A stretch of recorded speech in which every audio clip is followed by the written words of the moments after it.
সব বাইরে চুলে সাগরে গেছে আইলাম উত্তরে আগে গিয়া হ্যাঁ একটা বাড়ি এলে বাড়ি করে আনলে এবার গো বন্যে সব বাসায় লুয়ে গেছে আমি আর কি করবো আমি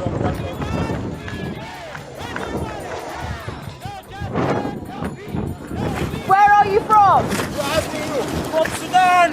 From Sudan? Yeah. And you come from Calais?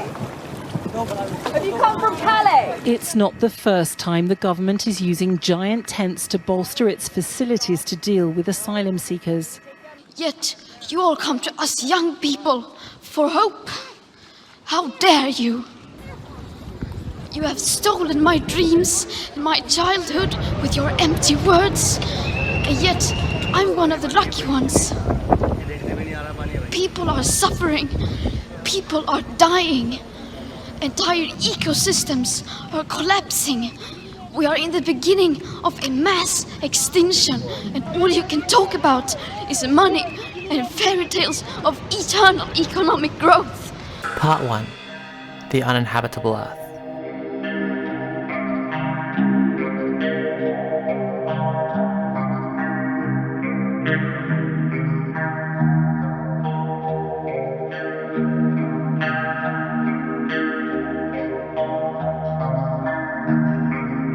It feels really hard to talk about the future. We all know climate change is getting worse at a terrifying pace.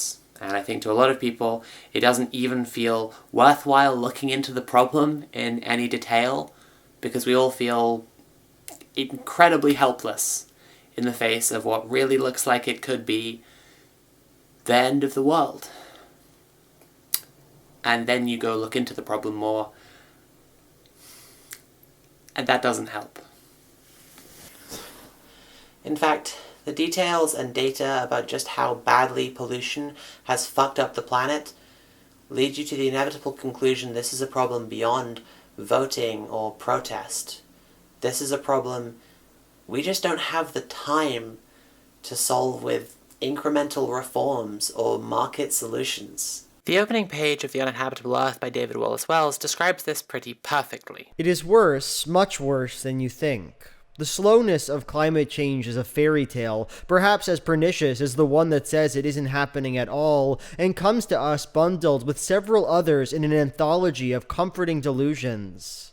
That global warming is an Arctic saga unfolding remotely, that it is strictly a matter of sea level and coastlines, not an enveloping crisis sparing no place and leaving no life undeformed, that it is a crisis of the natural world, not the human one, that those two are distinct, and that we live today somehow outside or beyond, or at the very least defended against nature, not inescapably within and literally overwhelmed by it.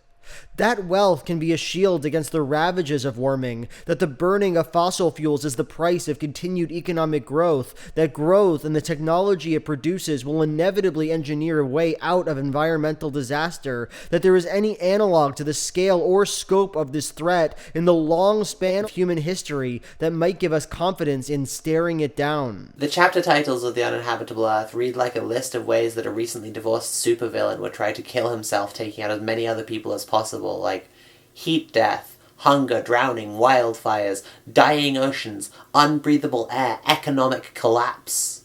David Wallace Wells does a meticulous job in bringing together climate data in ways that bring the climate emergency into focus as an overlapping cascade of apocalyptic problems. And at the same time, he explains very well why so many of the warnings that actually manage to make it into the news are really softening the problem. See, scientists are bound by academic practice not to engage in too much conjecture, and that's why so many of the big, scary, last chance, gotta do something now, or else final warnings that the scientific community are actually comfortable publishing are about what we could avoid if we took drastic action right now. That doesn't sound that unreasonable, but the actual trend is that the fossil fuel industry keeps growing, keeps finding more sources of fuel, and industrial production powered by the fossil fuel industry keeps putting more CO2 into the atmosphere year on year. That means that at any point, what we could avoid by taking drastic action right now is pretty bad, but any reasonable person's evaluation of the situation would read more like, it looks like you are trying to accelerate towards a world where the topsoil is so scorched and poisoned nothing will ever grow again, and all the oceans are barren. Stop now or we will all die. I am not fucking around. Or, more accurately, any reasonable person's evaluation of the situation would read more like, and fuck, then there's the attempts at trying to tell us it's all gonna be okay. You see Bill Gates and, tragically, the science communicators who've been paid to regurgitate his gibberish, telling us all that we're going to invent our way out of the problem? Like we're gonna rely on some gizmo that hasn't even been invented yet, being manufactured on a large enough scale to actually make a difference? I will become violently ill if I see another cartoon of a little box fan somehow sucking carbon out of the air, narrated by a cheerful liberal telling us that market economics is going to get us out of the problem that market economics got us into. The more of these technologies we deploy, the cheaper new and better technology gets. The cheaper they get, the more people use them. And so on. You see liberal politicians with a radical plan of action to ensure a just and happy transition to green energy by 2030 or 2050 or 2080 or some other date that they've deemed achievable that's way outside of the realm of their own electoral cycle. Like, I'll vote for the better candidate and I'll vote to try and keep them in, but I don't even have a vote in American elections, and those seem to be the ones that, like, matter at all. And even if my candidate gets in and stays in, are we sure the policies will be enacted the way that they want them to? Like, we can only vote, or according to my YouTube analytics, most of you can only vote every few years. How many elections do we even think are left before the literal end of the world? Strapping on my waders and my air filtration mask to swim down to the polling station so I can vote for Sir Keir Starmer's Labour Party to please make transgenderism illegal next year instead of this year. All of these liberal answers completely disregard the rapidity of climate change, and none of them take a reasonable look at how we actually got here.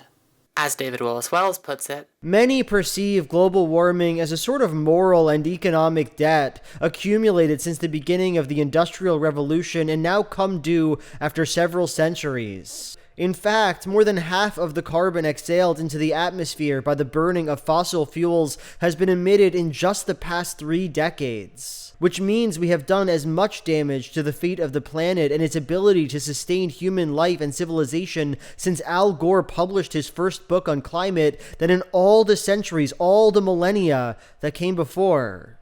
The United Nations established its climate change framework in 1992, advertising scientific consensus unmistakably to the world. This means we have now engineered as much ruin knowingly as we ever managed in ignorance. And somewhat whimsically, the majority of burning has come since the premiere of Seinfeld. Jerry! You hear what's going on out there, buddy? Some kind of ecological collapse? Planet's on fire. Leave me alone, Kramer. I'm going back to bed. So when I started researching and writing this 2 years ago, I thought that it would be really funny to have a joke about Seinfeld in my video about about climate change. I suppose that brings me to the purpose of this essay. Depression, doomerism. The belief that we are all fucked and there is absolutely nothing we can do to stop climate change. I've noticed a pattern in my offline friends as well as in the online leftist content sphere where we all keep on invoking climate change only in order to say everything's fucked. It's the last on a list of reasons why everything sucks. Fascism and recession and so on, and not even to mention climate change, except the not to mention is actually extremely real. We are effectively not mentioning climate change. We are just evoking climate change as the idea of a completely insurmountable obstacle. I can't pretend I don't understand the impulse to not look at the problem, of course. I did legitimately make myself deeply miserable by reading more into climate data and the politics surrounding it. The fail-safe mechanisms, as it were, that keep us locked on course for a total climate apocalypse. David Wallace Wells breaks down the escalating devastation of climate change according to the degrees of warming reached due to carbon emissions. At 2 degrees, the ice sheets will begin their collapse. 400 million more people will suffer from water scarcity. Major cities in the equatorial band of the planet will become unlivable, and even in northern latitudes, heat waves will kill thousands each summer. There would be 32 times as many extreme heat waves in India, and each would last 5 times as long, exposing 93 times more people. This is our best case scenario. At 3 degrees, southern Europe would be in a permanent drought, and the average drought in Central America would last 19 months longer, and in the Caribbean 21 months longer. In northern Africa, the figure is 60 months longer, 5 years. The areas burned each year by wildfires would double in the Mediterranean and sextuple or more in the United States. At 4 degrees, there would be 8 million more cases of dengue fever each year in Latin America and close to annual global flood crises. There could be 9% more heat-related deaths. Damages from river flooding would grow 30-fold in Bangladesh, 20-fold in India, and as much as 60-fold in the United Kingdom. In certain places, 6 climate-driven natural disasters could strike simultaneously, and globally, damages could pass $600 trillion, more than twice the wealth as exists in the world today. Conflict and warfare could double. Part of what makes the question of our planetary future feel too bleak to even consider, makes part of our total annihilation feel a certainty to many, is the nature of the problem of climate change as a socio-politico-economic issue. We live in a world divided by... What? I can't be sad and gorgeous? Grow up! We live in a world divided by global capitalist imperialism. There aren't just poor countries and rich countries, a global north and south, a first and third world. There is an imperial core and an imperial periphery. And the imperial core countries, definitionally, exploit from and steal from the imperial periphery. Okay, a map usually helps people understand things like this a bit better. Behold the walled world. The most heavily policed and militarized borders in the world, and inside of them only 14% of the population, but 73% of the wealth. This isn't a perfect map. It doesn't show, for instance, the varied relationships between the countries outside those borders, or how they have different relationships to the countries within them. It also paints this as pretty black and white. Countries are either in or out, and that's unhelpful because of the ways that the boundaries and flows of imperialism can shift and change, and also because it can't tell us a very important aspect of its own visualization, that these borders are there to keep people in as well as to keep them out. The imperial periphery is, in a very real sense, thanks to the limits that wealth places on freedom of movement, ghettoized. As David Graeber put it in Direct Action and Ethnography, a lot of us were already arguing that the whole point of free trade was, in fact, to confine most of the world's population in impoverished global ghettos with heavily militarized borders, in which existing social protections could be removed, and the resulting terror and desperation fully exploited by global capital. Nonetheless, as a visualization, it does bring together some political truths we're aware of implicitly. That the countries responsible for historic imperialism and their white majority offshoots and settler colonial projects continue to benefit from that legacy in a material way. Liberal discussions of who is responsible for climate change and who should fix it treat global politics like an even playing field, as though all countries compete on an even footing in the marketplace of global capitalism. In fact, the richest country in the world and its allies, the other richest countries in the world, are responsible for not only a disproportionate share of emissions, but also responsible through financial mechanisms for a lot of the way that other countries emit too. International bodies like the UN measure the progress and success of countries according to a model based off the countries in the imperial core, not only using wealth, but a specific pathway of industrialization and then eventual shift from an industrial sector economy to something else. This framework of human development is ahistorical. Countries in the imperial core underwent industrialization off the back of colonialism, and then the domination of other countries and even chattel slavery. In the US and UK, our economy is deindustrialized, that is, shifted from an industrial sector to service sector economy, because the industrial workers were gaining organized class consciousness, and the governments outsourced industrial manufacture to the imperial periphery to force the working class into jobs without unions. Are imperial periphery countries supposed to follow this same pathway? How? This is starting to look more and more like America making a selfie video in its garage with its 2 Lamborghinis and its bookshelf and telling all the poor countries they can be just like this if they work hard and subscribe to its private Discord channel, am I wrong? To describe the scope and nature of the problem of climate change requires these digressions into so much else, because without it we kind of have a nonsense map of countries with huge emissions but not enough resources to deal with those emissions, and the best answer liberals give us is that those countries just need to develop more. They need more time, because using fossil fuels is just a natural part of human development. In reality, there is a system of coercion and incentives here which encourages every nation to be as dependent on oil as possible, because to do so makes America richer. It's not just that the American empire runs on oil, but the concept of value and the primary financial mechanism for structuring the American empire, the dollar, is intrinsically linked to oil. Since the US was historically a net importer of oil, it used to be that the value of oil and the US dollar had an inverse relationship. When the price of oil went up, the value of the dollar would go down, until about 2010, when the US became a net exporter, at which point the relationship reversed. Now if oil is worth more, the dollar is also worth more. The commonality between these two relationships is the US always gets the best deal on oil sales. This isn't an informal relationship either. In August 1971, in a deeply jokeified move, Richard Nixon depegged the value of the dollar from gold and pegged it to oil instead. This was a response to the enormous debts that America was generating due to, among other things, the Vietnam War. As a result, oil is always traded in US dollars, sometimes referred to as petrodollars.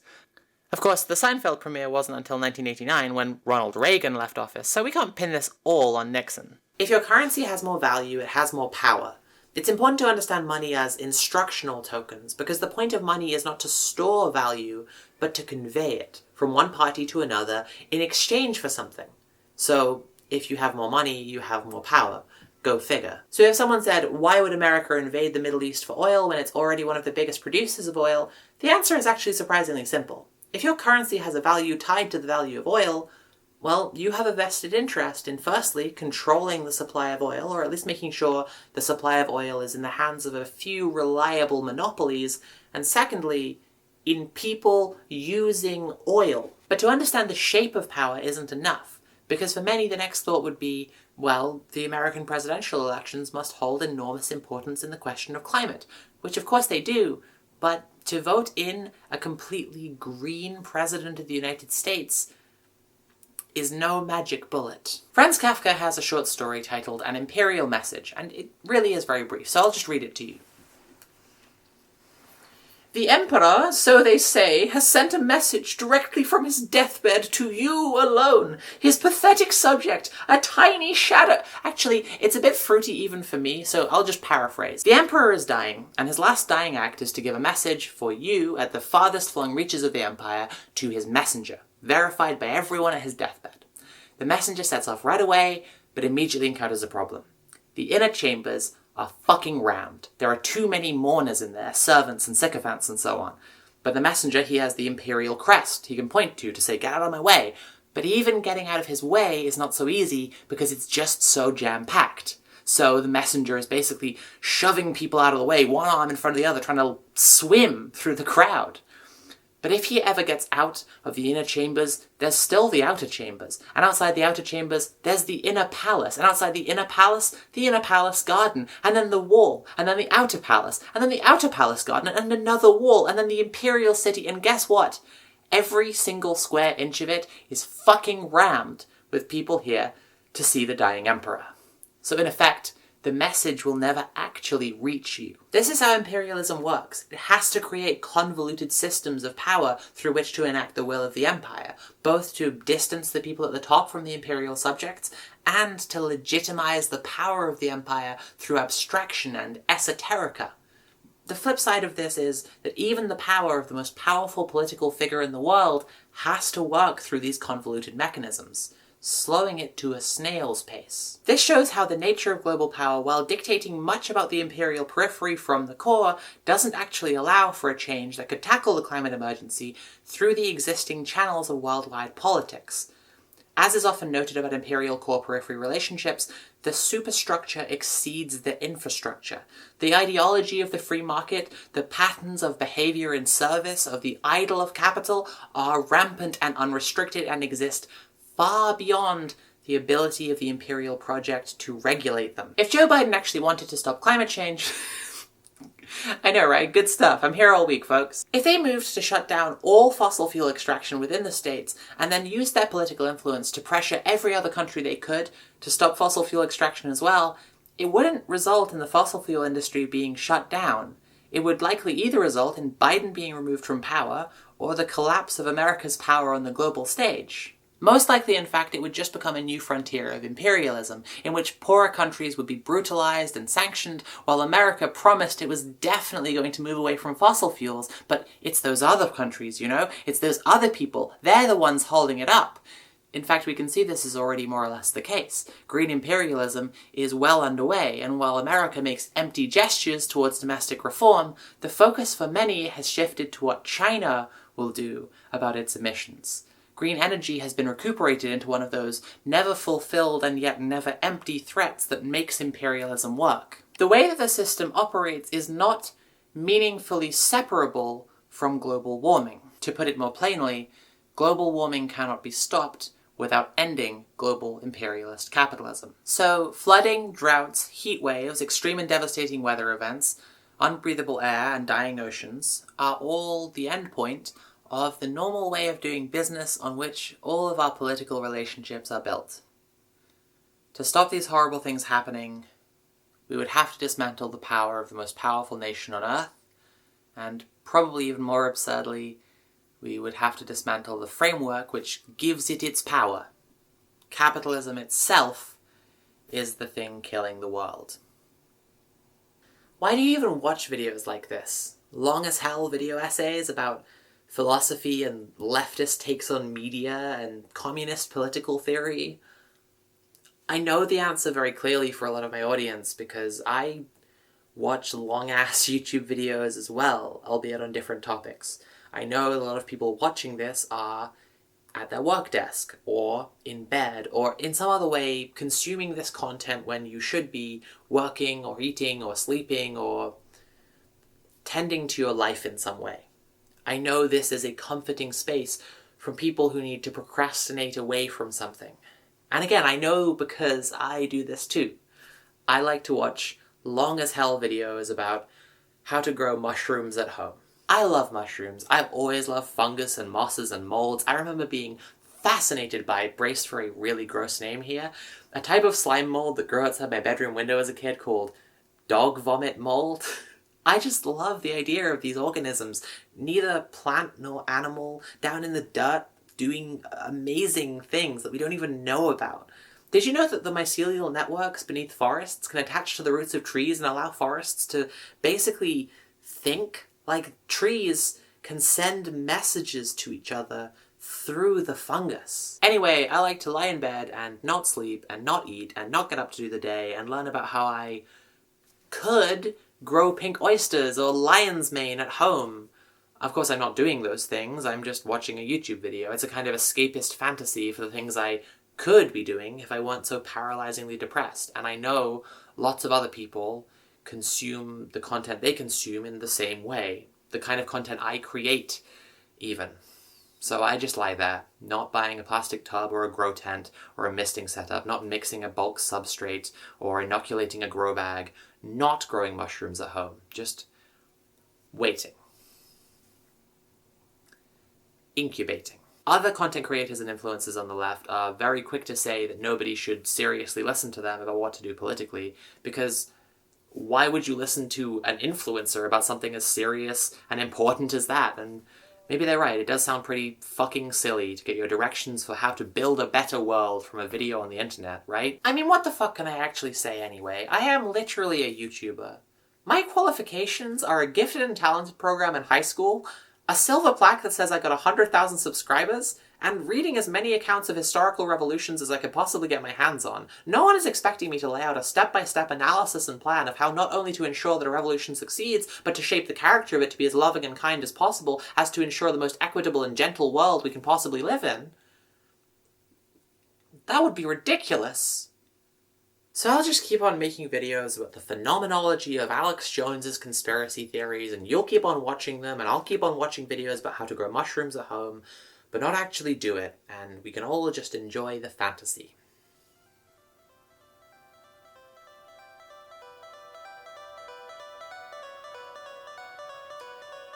But what if we actually did it, though?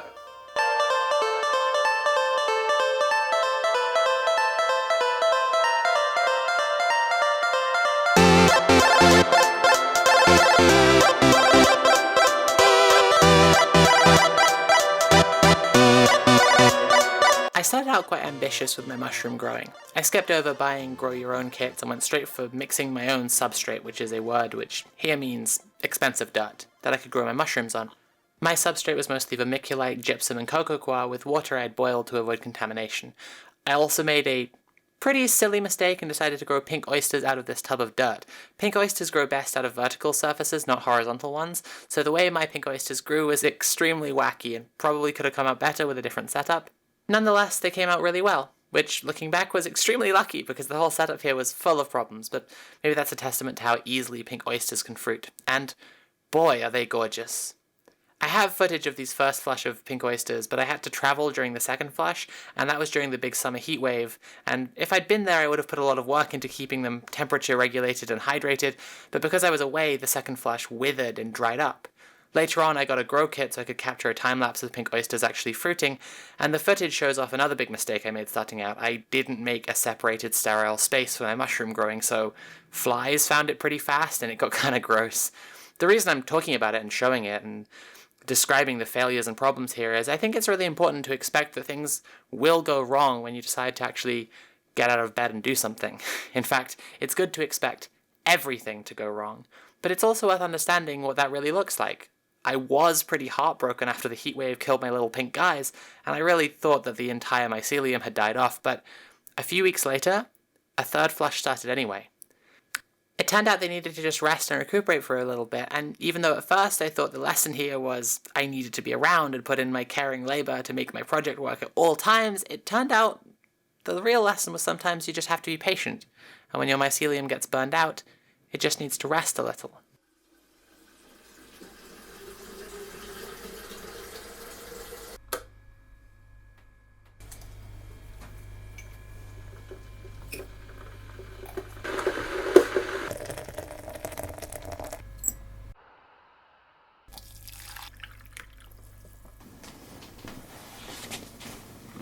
Let's start at the worst case scenario and work backwards from there. Now that might seem callous, which is not my intention given the sheer scale of human misery that climate change is about to and already is inflicting upon the world, but discussing this problem involves saying things like, if billions of people die because, well, that's a thing that could actually happen. But sketching out the worst case scenario can be an exercise in reassurance. My mum taught me to do something like this. Talking through the realistic worst case scenario can give us a good baseline for everything else that might happen. If I'm worried that no one will come to my birthday party, I can't say the worst case scenario is I get arrested and sentenced to death for being a Billy No Mates. So, when people talk about the worst case scenario for climate change, they usually say something along the lines of, millions upon millions die directly, millions more are displaced. Far-right politics, seeing an opportunity in the migrant crisis, balloons in the richer nations that the migrants flee to, and neoliberal governments, responding the way they do to well, everything, become more authoritarian, stripping away people's rights to, say, bodily autonomy, being queer, other lifestyles than 9-to-5 capitalist work. That's where we're at already. And as the warming continues, not only does the migrant crisis and therefore the far-right politics feeding off the migrant crisis worsen, but also some resources become scarce, say clean water, and then wars are fought over previously abundant resources, and after major population centers are nuked to fuck, the stragglers find themselves living in a Mad Max wasteland, permanently sewn into their finest fetish wear and ready to garrote, stab, scam, and steal their way through at least a dozen other human beings just to get to the last vegan sausage roll on the irradiated shelf of the Wrexham Greggs. But how much of that is actually realistic? For one, the reality of mutually assured destruction is that anyone taking steps to launch nuclear weapons in a world so full of nuclear weapons as ours is, would be taking steps to effectively end all life on Earth. And I don't think that's going to happen. Call it misguided optimism in humanity, if you will, but if I'm wrong, are you gonna say I told you so? I'll be atoms. Good luck. I don't think that nuclear Armageddon is a real possibility, but the fact that it could be should be enough to motivate anybody to campaign to have all nuclear weapons disarmed. For another, there is an assumption in our picture of the end of the world that we will be protected from the worst conditions. When we tell this story, we can't help but place ourselves in it as characters, and therefore as the survivors. We think that if the richer countries we live in were to descend into utter tyrannical chaos, it could only be because the rest of the world had become utterly uninhabitable. The relationship between our safety and comfort and everyone else's will remain the same, but the lowering tide will beach all boats. This is quite a silly approach that I think is born out of the chauvinism of the imperial core. We refuse to contemplate, even in total collapse, that our relationships to the countries that our governments exploit would change. But I think it's actually quite naive to assume that power relationships that exist now would continue to hold firm through such an all-encompassing crisis. We like this phrase about the future, socialism or barbarism, but it isn't really socialism or barbarism. It's that we live under barbarism right now, and until we build socialism. Never think you don't live in a barbaric society just because you can get Deliveroo to your door. If you think we don't live in a cruel and desperate world right now, speak to a homeless person, speak to a refugee, speak to a mother whose children and parents are freezing this winter because the people in charge could give them all access to electricity for free but don't care to do anything about the soaring bills. For that matter, speak to your Deliveroo driver. So I think that imagining that the exploitative relationships will hold out is actually how we construct our picture of the end of the world, but also quite absurd. Like, implicitly, when we're talking about this, we are imagining American imperialism riding out the wave of diminishing human population until President Robo-Trump is the last meta-human alive, and then I guess he dies of quasar variant COVID because he refused to get vaccinated as a political stunt anyway. In fact, let's peel back from the worst-case scenario now and look again at David Wallace Wells' projections for 4 degrees of warming. At that dramatic a shift in the Earth's climate, will capitalism still be able to function? In certain places, 6 climate-driven natural disasters could strike simultaneously, and globally, damages could pass $600 trillion, more than twice the wealth as exists in the world today. It seems like there is a point at which the damage of climate change will make the normal functioning of capitalism impossible. And since the normal functioning of capitalism is what is driving climate change, that means there is a point at which capitalism will make capitalism impossible. This brings us back to our worst-case scenario exercise.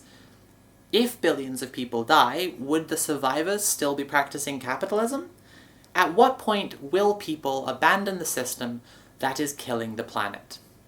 My argument in what follows is that that point is sooner than we think. This seems at first blush to bring us to a kind of human nature conversation, which is a kind of conversation I personally hate. Do we just love capitalism too much? Will we let billions die? Will we continue producing and consuming like we are now until forced not to by powers beyond our control? Are human beings just too greedy? Well, I don't think so, but I'm not going to argue it's because people are fundamentally good. As Wallace Wells tells us, at 4 degrees of warming, climate change will have destroyed more than twice the wealth as exists in the world today. Now, capitalists and much Western culture since the Renaissance wants us to see people, society, progress, and civilization as separate from nature and not dependent on it. But the reality is that climate change diminishing the resources that capitalist production can pull from will diminish the wealth that the ruling class use to instruct the working class. Let me put it like this. If any capitalist state had no money, they wouldn't be able to make people do things, because money is instructional tokens. Yes, they could pay fewer people more, police to terrorize the population and so on, but if the state, and by extension the businesses that step in to fulfill the roles of the state for profit under neoliberalism, doesn't provide ways for people to get what they need to survive, people are going to organize to get it for themselves. And if enough people are in that situation, they will form structures of mutual aid that will constitute a parallel power to the state's diminishing presence. It's not that I'm describing an inevitable tipping point, It's that things will keep getting worse, and the sooner people form those care structures and resist, the better things will be. A calculation that will be more and more readily apparent to everyone as time goes on. And if a state fails, and the structures that step in to take its place aren't oriented around meeting everyone's needs, those new structures will be on a rapid path to collapse, and again, until those care structures are formed. It's all about how quickly people withdraw their dependence on capital and form those care structures instead. This is actually a very worthwhile approach because the damage of climate change is still, despite its suddenness, a sliding scale. As David Wallace Wells puts it, perhaps because of the exhausting false debate about whether climate change is real, too many of us have developed a misleading impression that its effects are binary. But global warming is not yes or no, nor is it today's weather forever or doomsday tomorrow. This is what is fundamentally quite unhelpful about a lot of media that talks about climate change, directly or indirectly, only in terms of total annihilation. It lets us think of a big on-off switch for the apocalypse. Currently it's switched on, and it would take quite a lot of work to switch it off, so I guess we'll die. One very popular story tackling a societal approach to climate change is Adam McKay and David Sirota's 2021 film Don't Look Up. It doesn't talk directly about climate change, but rather has an asteroid barreling towards Earth that will destroy the entire planet, and follows the despair and frustration of a pair of scientists who are aware of it and trying to get the government to act, as they are first met by ignorance, and then complacency, and then a kaleidoscopic horror of the ultra-wealthy trying to let the asteroid get closer so they can make money off it, cynical right-wing politicians fueling a cult of denialism to maintain political leverage, and the US government actively sabotaging other countries' attempts to stop the asteroid. It's a Duma classic. In its exploration of these things, Don't Look Up remains a quite sophisticated look at the political systems around climate change. It actually really helps explain how and why the American empire has accelerated gleefully towards the end of the world. The problem is, while the film can imagine looting and rioting, as well as last day on Earth drug-fueled orgies and selfish contingency plans by the ultra-wealthy, it is determined to show us how inaction is forced on the population, and then to take us right up to the final moment so we can see total annihilation in clear, absolute terms. Don't get me wrong, this too is a strength of the film in many ways. People need to take it deadly fucking seriously that what is happening now could actually destroy everything. At the same time, it is the film's greatest weakness. It fails to imagine there could be more meaningful resistance both internationally and domestically to how the US government courts apocalypse. It posits the people in America who would riot as separate from the mechanisms of the state. What would the soldiers and aerospace engineers and emergency planners in direct control of the technologies that could stop the asteroid be doing? Well, the film tells us they'll follow all instructions and do their jobs. I'm not sure I believe it. How hostile would the international community become to America as the world plunges towards certain doom in service of American imperialism? The film tells us they wouldn't dare oppose the United States. I'm not so sure. Climate change is necessarily a generational question, and a question of the old and established, and of the youth. And a lot of older people writing about climate change have correctly identified that climate change cannot be stopped without dismantling global capitalism, but then whether they like it or not, they have decided that capitalism cannot be toppled. Whereas a lot of younger people, in no small part because they understand it's the only way they can have a future at all, aren't too keen on capitalism sticking around. This is observable in demographic data even. The classic trend is that people get more conservative politically as they age, but for millennials and younger generations, that just isn't the case anymore. Awa Madawi comments on this very insightfully in, "Millennials aren't getting more right-wing with age. I suspect I know why." I mean, do we even need to say why? How would you even say it with the right level? Millennials have been royally screwed by an inequitable economic system and a runaway climate crisis. Only an idiot with loads of money would be happy with the way things are. Yep. That's pretty much it. So in very real terms, a lot of younger people are basically on board with having a revolution, or with getting rid of capitalism. Because even if it weren't poised to annihilate their future in a you will literally be dead kind of way, they understand that they can't own homes, or have kids, or retire under the current economic system. It actually seems obvious enough if you think about the problem we're describing here. Currently, the objective of society is to maximize profit for the ruling class. So, if we wanted a society where the objective was to live sustainably and peacefully, which I think seems to be what we're asking for, it would require a fundamental reorganizing of social relations. Incidentally, David Graeber described a revolution as the fundamental reorganizing of social relations, sometimes with violence. This makes better sense of things like the Industrial Revolution or the free-love sexual revolution of the 60s as revolutions. They changed the fundamental social relations. The way people interacted shifted so radically as to constitute an epistemic jump between one generation and the next. And now, today, we have older generations who are stuck in the logic of capitalism, and younger generations seeking a world where our interactions aren't mediated by capital or enforced social hierarchies. A lot of this conversation is actually about what kind of world those younger generations are going to build. But because it's those older generations, typically richer people, so definitely the ones invested in capitalism sticking around, who get to dictate our mainstream cultural narratives, and they find the idea of a post-capitalist world utterly horrifying, they'd rather we imagine the end of the world instead. But what we should actually be talking about is how we want social relations to change. We need to give ourselves guiding narratives to understand what it is we are aiming for, because it really seems like a deep, large-scale change is coming, whether that change happens sooner because people push for it, or happens later because people form it after the crisis collapses in on itself. We don't need to run around making seditious threats that are going to get us in trouble without helping anyone.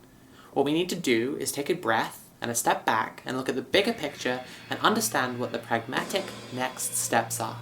Part 2. How to blow up a pipeline.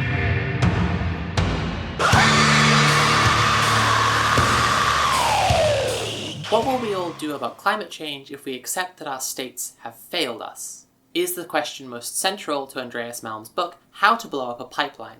The influential work, which has been an international hit and even had an adaptation into a narrative fiction movie about activists sabotaging oil infrastructure, is about the inevitability of the population as a whole deciding that the only course of action is the direct destruction of the physical infrastructure of the systems that are killing the planet. In a sense, the book doesn't really advocate for anything. It just explains in simple terms why people are going to do this. Sabotage in the case of the fossil fuel industry, of course, will mean not just property damage, but massive market dysregulation. Sabotaging oil infrastructure will cause the price of oil to spike enormously, just as the Russian invasion of Ukraine has, and that's kind of the point. This kind of sabotage is meant to put an even more extreme pressure point on fossil fuels by making them literally too expensive to stick with. How to Get Put on a Watch List, How to Blow Up a Pipeline draws parallels to the suffragette movement, which, acting at a time when women had very clearly delineated second-class citizenship in the UK, engaged in acts of sabotage and property destruction against the very systems that were oppressing them. Sabotage, Malm makes clear, is simply the option that protest movements must turn to when it's clear they are not being listened to, and giving up is not an option. This gives states a choice. They can either abandon oil or defend oil, start finding other fuel sources, or start militantly defending oil infrastructure, probably with the literal military if the Dakota Keystone Access Pipeline is anything to go by. Malm makes a point of emphasizing how the anti-terrorism laws brought in post-9/11 were used against the climate movement and against the climate activists who are seen as the biggest domestic threat by the state, and how the movement suffered a huge setback because of the wave of extreme arrests and sentencing. But, as the socialists say, you may cut all the flowers, but you cannot stop the spring. On a planet with a collapsing ecology, the collapse of which could at least be halted by drastic action even if reversal is no longer possible, every year we'll only see more and more people politicized by the weather. And you know what they say about the weather? It's fucking everywhere. Malm also points out that no matter how strict the consequences or absurd the legislation of what constitutes an offense to the state, people will keep throwing themselves at this problem because once you recognize how serious the issue is, there isn't really a deterrent that will stop you from fighting against, the end of the fucking world. This means that people fighting back will either get more extreme or more organized, or both. More extreme acts of sabotage are more likely because once you reach a point where you can get 50 years in prison for interrupting an oil executive's speech at a gala, you may as well be getting 50 years in prison for, blowing up a pipeline. More organised actions are more likely because the more people take part in a large-scale action, the more organised power is being demonstrated, and therefore the quicker the state will back down. For instance, when we talk about a revolution, and again, what we mean by that is a fundamental rearrangement of the social relations, one way a revolution against oil could be fairly peaceful is if workers who are concerned with our planetary future organised a general strike and refused to work again until the state abandoned fossil fuels. Malm doesn't actually tell the reader how one would go about blowing up a pipeline until quite deep into the book, at which point it kind of doesn't matter because both the inevitability of such sabotage and the diversity of tactics needed for resistance against the climate apocalypse have become quite clear. Now, I really think the inevitability of extreme and organised resistance is quite absolute. See above, weather fucking everywhere. But I think people have a squeamishness about thinking too hard about this because of the understandable fear of retaliation by the state. If the army are patrolling oil infrastructure and arresting or even shooting people who try to do property damage, how many hops, skips, and or jumps away from out-and-out civil war is that? And if more and more people are going to be politicized by the climate crisis, and at the same time the systems that we depend on are going to be falling apart, doesn't that just lead to the same Mad Max-esque, libertarian, backstabbing wasteland situation that most people are thinking of when they talk about the end of the world? The answer is complicated, and I need to give it in two parts.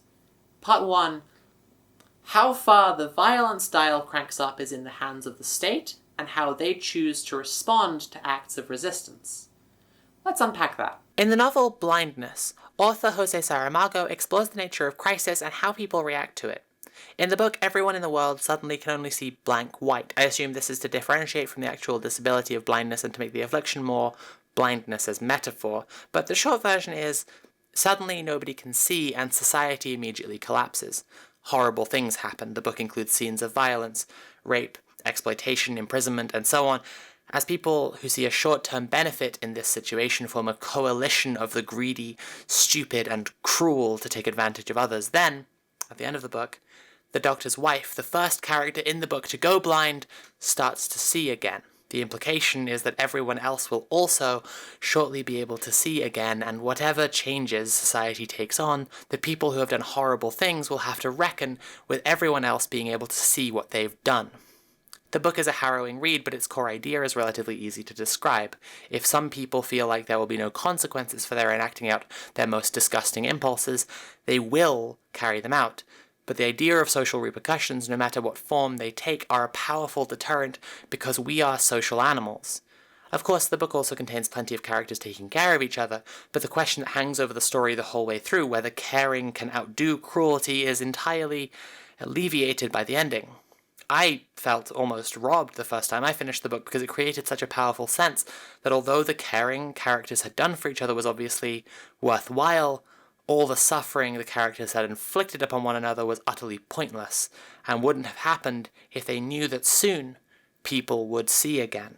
It's really important in this analogy I'm making not just to think about the individuals who would do violent and fascist things during a crisis, but the state actors and fossil fuel executives now who, arguably more than anyone, are acting like they won't face any social repercussions for perpetuating climate change. None of them are thinking about what the people of tomorrow will think of what we are doing now. Hang on though, that's kind of a strange concept, isn't it? What the people of tomorrow will think of what we're doing now? And not just because it relies on thinking what people with a completely different culture, socialization, and material circumstance will think and feel, but even just in its premise, right? It all hinges on the idea there will be people here tomorrow. And that's the part we're being actively pushed back on, told not to think about, because it's not that hard to think what they will think of us, but as soon as we think there will be people there tomorrow, we find ourselves saying things like, the enforcement of the legal protection of the fossil fuel industry will be seen in similar moral terms by the people of tomorrow as the legality of colonialism, chattel slavery, and the Holocaust. The sheer scale of human misery will be seen as morally indefensible. And that leads us nicely on to part 2 of my answer. The resultant situation for people whose lives are in opposition to the state is no full-out desert free-for-all.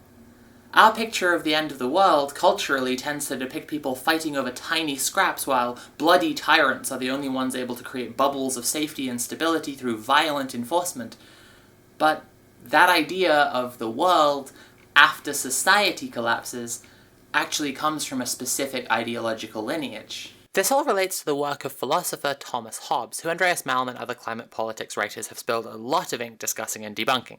Hobbes, who lived during the English Civil War, authored a book in 1651 called Leviathan, a seminal piece in social contract theory, and his argument was essentially that only a powerful, undivided body could rule in such a way that would create peace and stability. The first political influencer to have a strong thumbnail game, Hobbes gave Leviathan a frontispiece depicting the king as a giant made up of people, an enlightening depiction of the nature of sovereignty.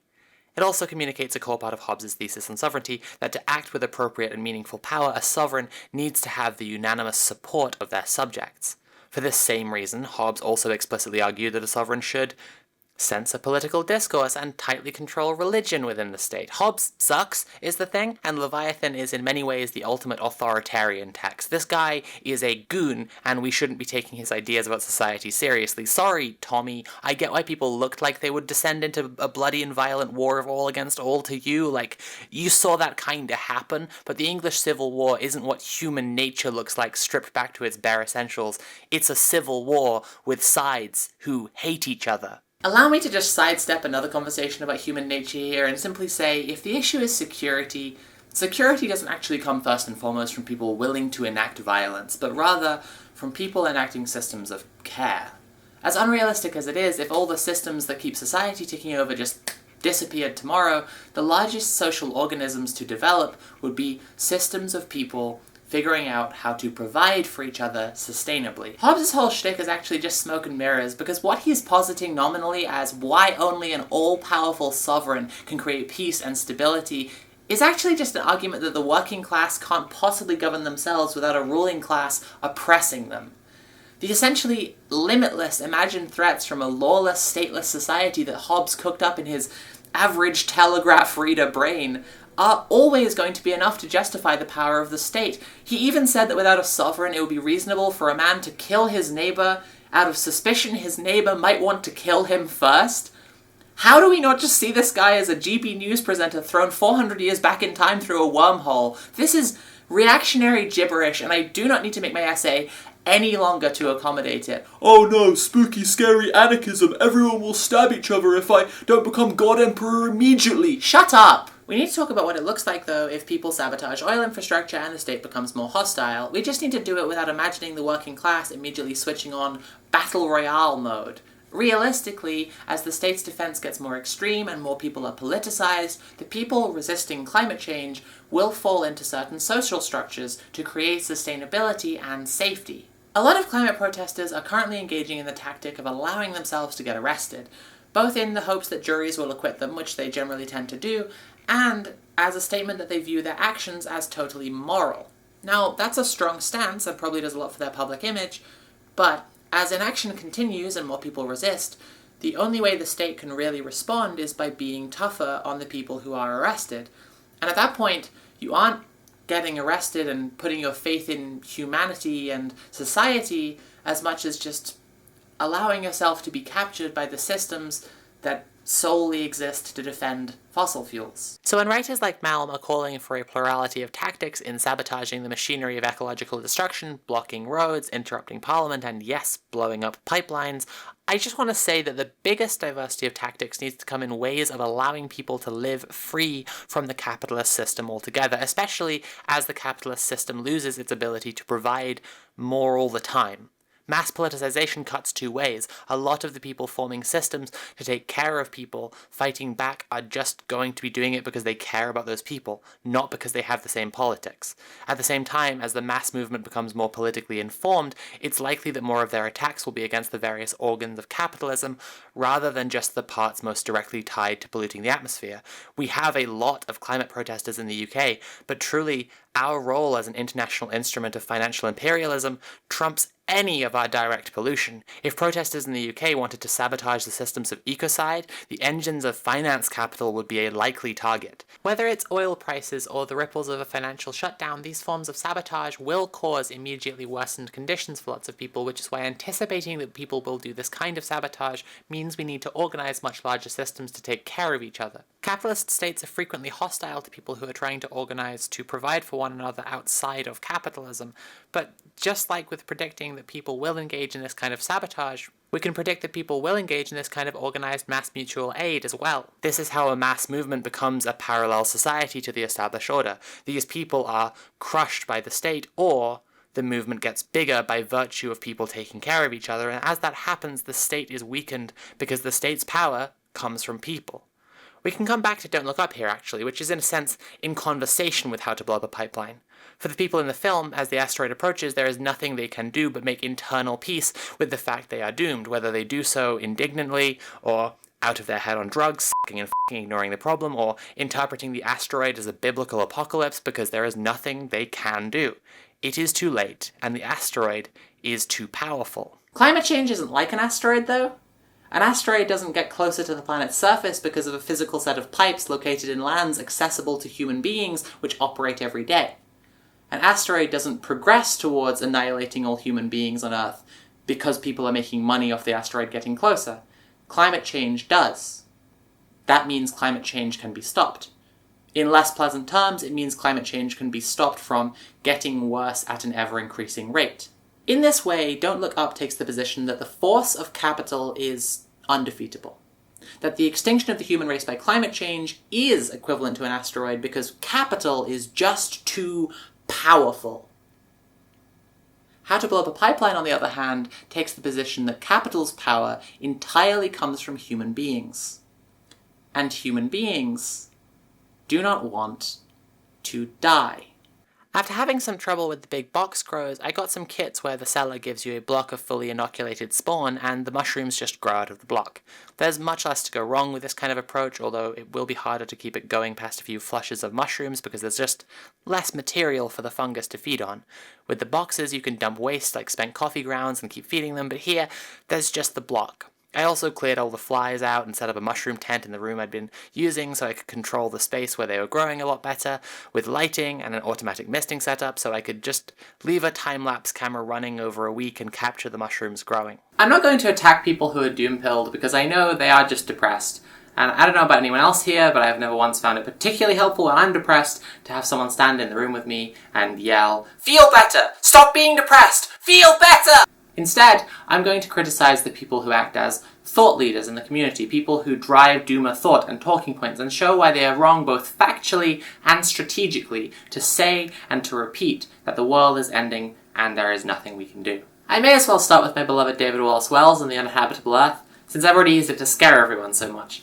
On the one hand, it might be a little unfair to call Wallace Wells a doomer, and I'll get back to that. But on the other hand, he did publish a book with a dead bee on the cover called The Uninhabitable Earth that starts with the words, "It is worse, much worse, than you think." Wells puts a lot about himself into The Uninhabitable Earth. For instance, at one point he tells the reader, I bought into Bitcoin at the peak of the market. which is honestly just, wow, my guy, the CIA would not torture that out of me and you put it in a best-selling book. Incredible. I bring up David's insights into his personal life, not just to roast him for being a crypto rube, but because in discussing the climate movement, a lot of people have commented on what they call the Greta effect. Named after youth activist Greta Thunberg, the Greta effect is the politicization of people who would not normally be expected to be political due to climate change, and the seeming demographiclessness of the climate movement. Everyone has a stake in the survival of the planet, so a lot of people who wouldn't normally get into political discussions are being mobilized by this issue. As David Wallace Wells says about himself, I am not an environmentalist and don't even think of myself as a nature person. But there's something about lots of people becoming politicized. They bring a lot to the discussion they aren't necessarily aware of. Now let's be fair, nobody was born an environmentalist. We all bring our own politics to discussions to some degree, and for example, I'm bringing anarchist, socialist, pinko, commie, radical, free love, legalized, transgender, public joy for everyone politics to the discussion. The crucial difference is, my politics have an answer to climate change. I think that unless another intervention gets there first, and let's be real, I don't think it will, the result of more and more people getting politicized and the state trying to suppress protest will be a revolution, a fundamental change to everyone's social relations. Wells, on the other hand, only uses the word revolution twice, and one of them isn't even in the book proper. from the afterword to the paperback edition. The likeliest outcome by far is something murkier, achieved not through the single silver bullet policies, or political revolutions, or exclusionary nativism, or the revanchist triumph of corporate self-interest, but some messy mix of all these and more. Now, I find this a little silly, because while I don't disagree that exclusionary nativism and corporate self-interest are part of the response to climate change and already have been for many years, I struggle to call it the outcome. To me, an outcome is an endpoint of the climate crisis, the resultant politics that end the destruction of the planet. And while both of those things are happening and will keep on happening for the time being, they're also both things that need to be stopped in order for climate change to be ended. I think there's something quite interesting in the other time Wells uses the word revolution. Practical technocrats of the environmental center left believe that what is needed to avert catastrophic climate change is a global mobilization at the scale of World War II. They are right. That is an entirely sober assessment of the size of the problem, which no more alarmist a group than the IPCC endorsed in 2018. But it is also an undertaking of ambition so inconsistent with the present tense of politics in nearly every corner of the world that it is hard not to worry what will happen when that mobilization does not happen. To the planet, yes, but also to the political commitments of those most engaged with the problem. Those calling for mass mobilization starting today and no later, remember, they can be counted as environmental technocrats. To their left are those who see no solution short of political revolution, and even those activists are being crowded for space these days by texts of climate alarmism, of which you may even feel the book in your hands is one. That would be fair enough, because I am alarmed. I agree that the crisis at hand is so vital and so scary that alarm is entirely appropriate. So I don't know if I'm particularly invested in labeling people alarmists. I do think the act of raising alarm, though, is one that implies the actor is without their own solutions. It's calling for help, right? The purpose of the book is to get the reader to take the situation seriously. This makes The Uninhabitable Earth and Don't Look Up excellent bedfellows because they're both trying to get people to understand the full scope of the devastation climate change could actually cause. It may not have solutions to offer, but reading The Uninhabitable Earth does give a great understanding of the science and the political systems around it that will really show just how useless technological conversations about ending climate change really are under capitalism. Not only are the proposed technologies not enough to fight back the emissions, not only are they not being implemented, not only are there no incentives under capitalism to implement them, but the very notion of offsetting the emissions that these only partially helpful, not being implemented, won't be implemented technologies provides is really just a political argument for why we should use even more fossil fuels. We're offsetting the damage, so we can do even more damage.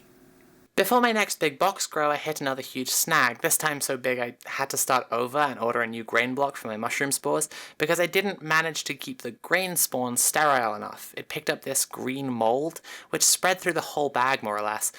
I looked it up in case it was something toxic, and apparently this is a parasitic mold that eats fungus that's incredibly commonplace, like it's probably already in your house, which is why you have to do what everyone's been telling you to do and keep the mycelium sterile, Sophie. There's another lesson from failure here, I think. Your mushroom spawn needs to be kept safe from internal parasites that can cannibalize it and completely stop it growing.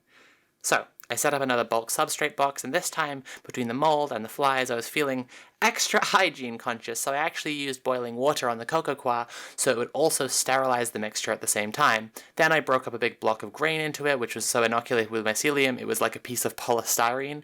I ordered this block on eBay, and it was supposed to be wine caps, which, funny story, are illegal in Louisiana because of a mycological mix-up. Apparently, when magic mushrooms used to be classified as amanita mushrooms alongside Amanita muscaria, another well-known hallucinogenic mushroom, so Louisiana banned all amanita mushrooms, which includes wine caps, even though they're just a normal edible mushroom. The law is kind of silly sometimes, but sadly, it is the arbiter of all morality, so I would never encourage anyone to break the law under any circumstances, because that would be wrong.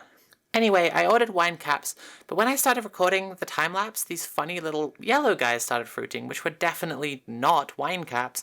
I couldn't quite identify them for a while. They're golden oysters, I think. It still ended up being the best time-lapse I had so far, even if we couldn't be sure what we were growing.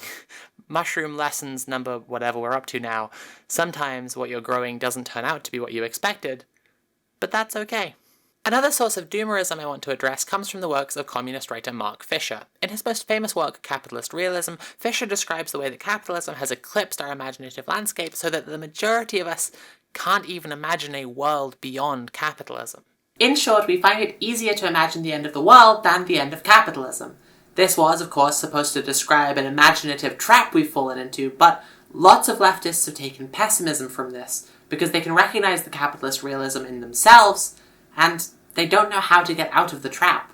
A lot of Fisher's writing contains essentially half-completed thoughts that I think leads to a lot of ambiguity in his work, which in turn leads to a certain kind of Fisher stan being the absolute dead-cold worst kind of person in leftist discourse. Now, arguably, this is because most sentences of Fisher's would end the same way, therefore we should revolt and have communism, and even if you fear no censor or no consequence for sedition, ending every sentence like that would make your writing just deadly boring. So, while Fisher remains a very incisive critic of modern capitalism and arguably unparalleled in his discussion of its psychic effects on our lives, he does often just leave the reader hanging.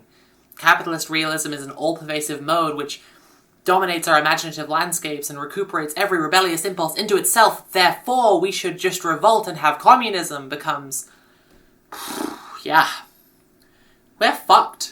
A good example of what I'm talking about would be Fisher's well-known discussion of Tory grifter Louise Mensch and her comment about leftists who are at once outraged about capitalism and also enjoy Starbucks, Apple products, etc. This gotcha against leftists has become incredibly commonplace to the point of having an arguably even more well-known meme popularized to dispel it. Fisher's comment about Mensch's comment was essentially that she, no matter how flippantly and disingenuously, was highlighting something real. Seemingly everything is mediated by capital, so the lives and habits and pleasures and desires of anti-capitalists still reside within capitalism. This is perhaps where Fisher thought it was redundant to say, so we should revolt and have communism, and as a result the doomer strain of Fisher enthusiasts took to just repeating Mensch's point, albeit with more layers of self-congratulatory theory posturing. For this reason, not Fisher nor his writing, but an eerie presence born out of his legacy, a parasocial poltergeist, haunts leftist discourse.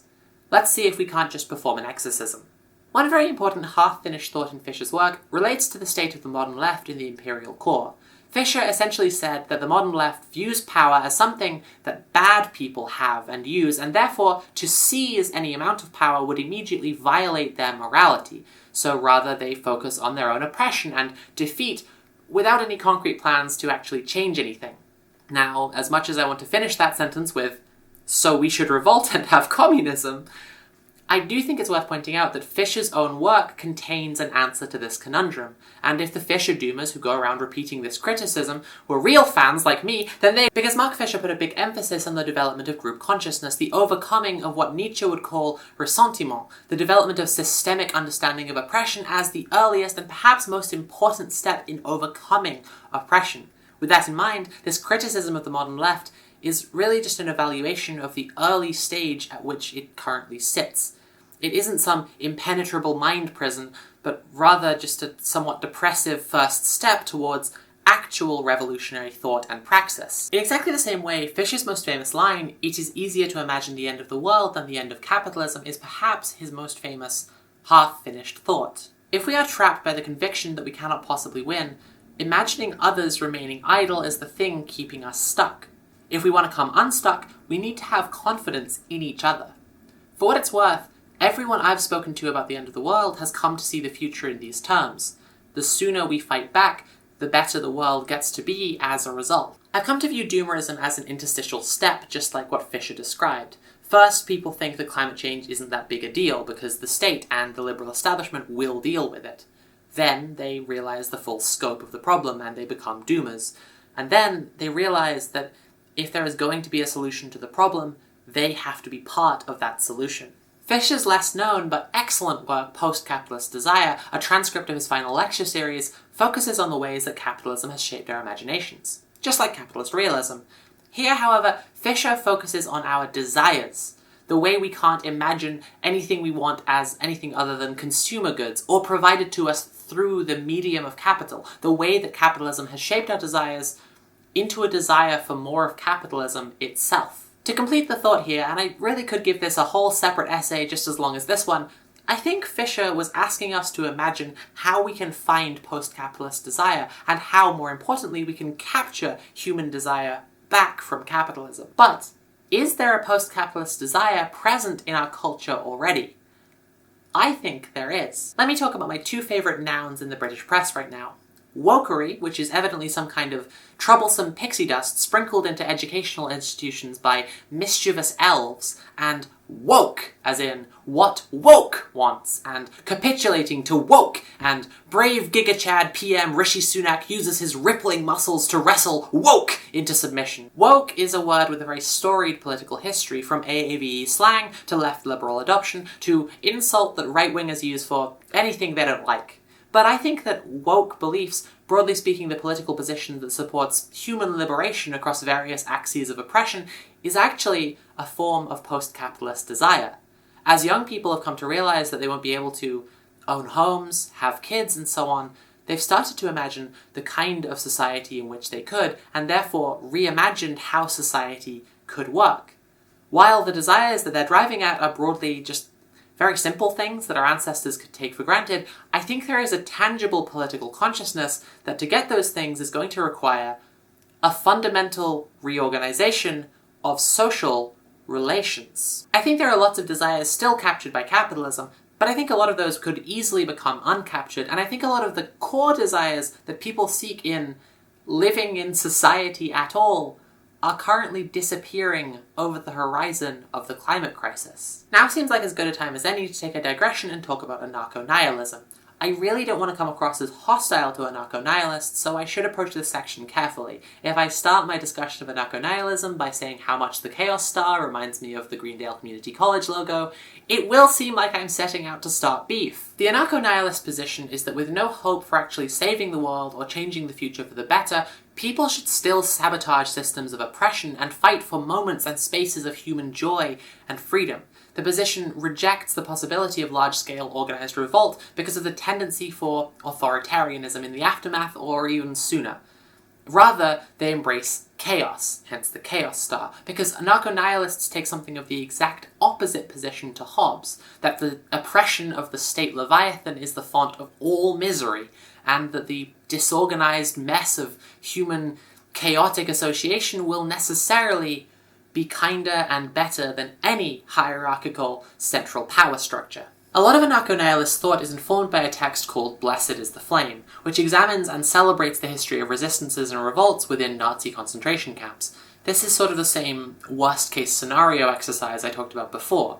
Even in the worst possible circumstances where the outcome will almost certainly be execution, people still fight back. Now, I don't want to belabor an allegory between concentration camps and climate apocalypse, because I do find it personally distasteful. It's something in David Wallace Wells' writing that I particularly don't enjoy, when he measures the scale of oncoming deaths in numbers of holocausts.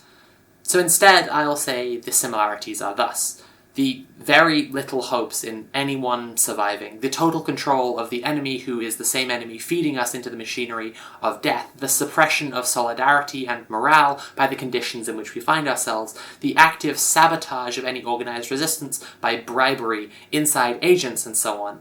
And I think that an anarchist-nihilist framework in response to these conditions is very appropriate. To quote Blessed is the Flame, "The myth that we are somehow moving forward forms the backbone of the socialist tradition.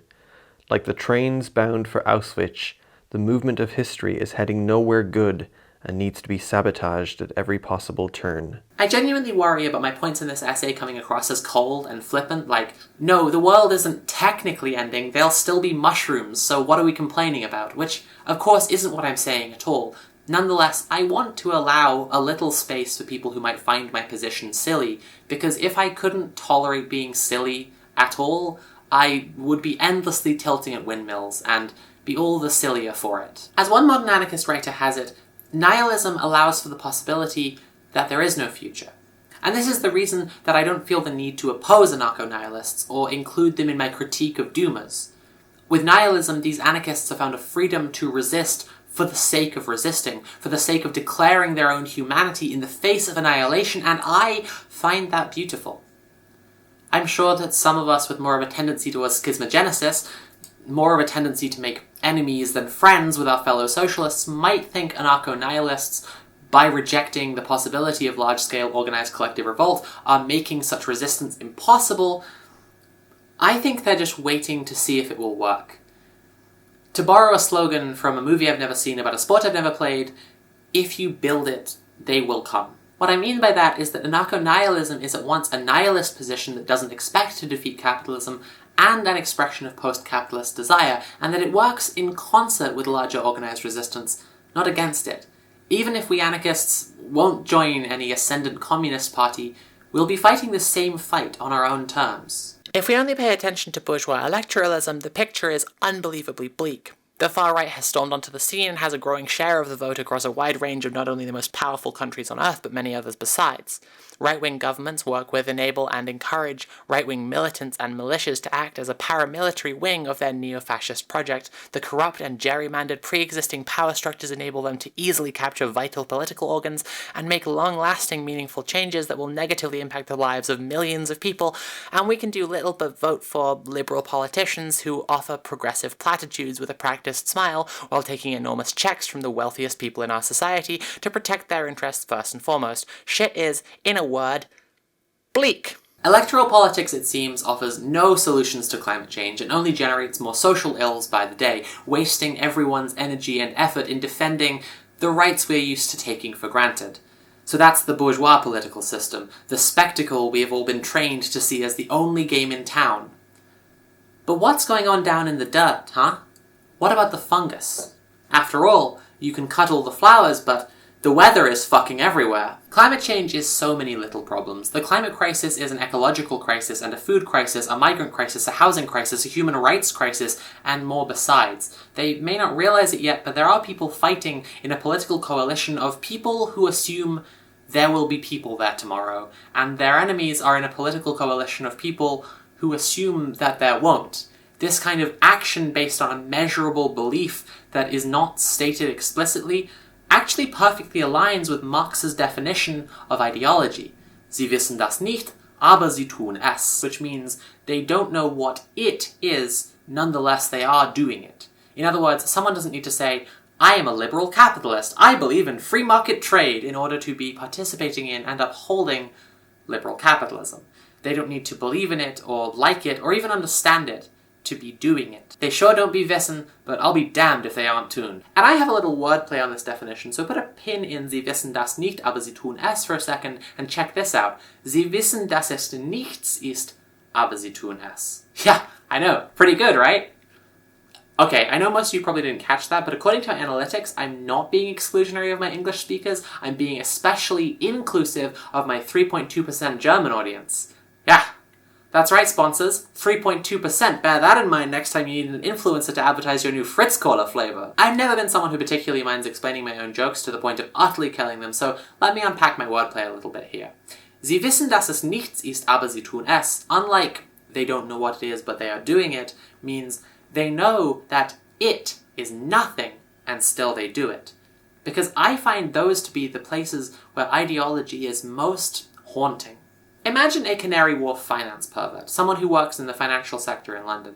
She goes to work spinning the big wheels of the nonsense machine, not even working with money she can actually touch and hold, but rather making bets on whether companies succeed or fail to make lime go up.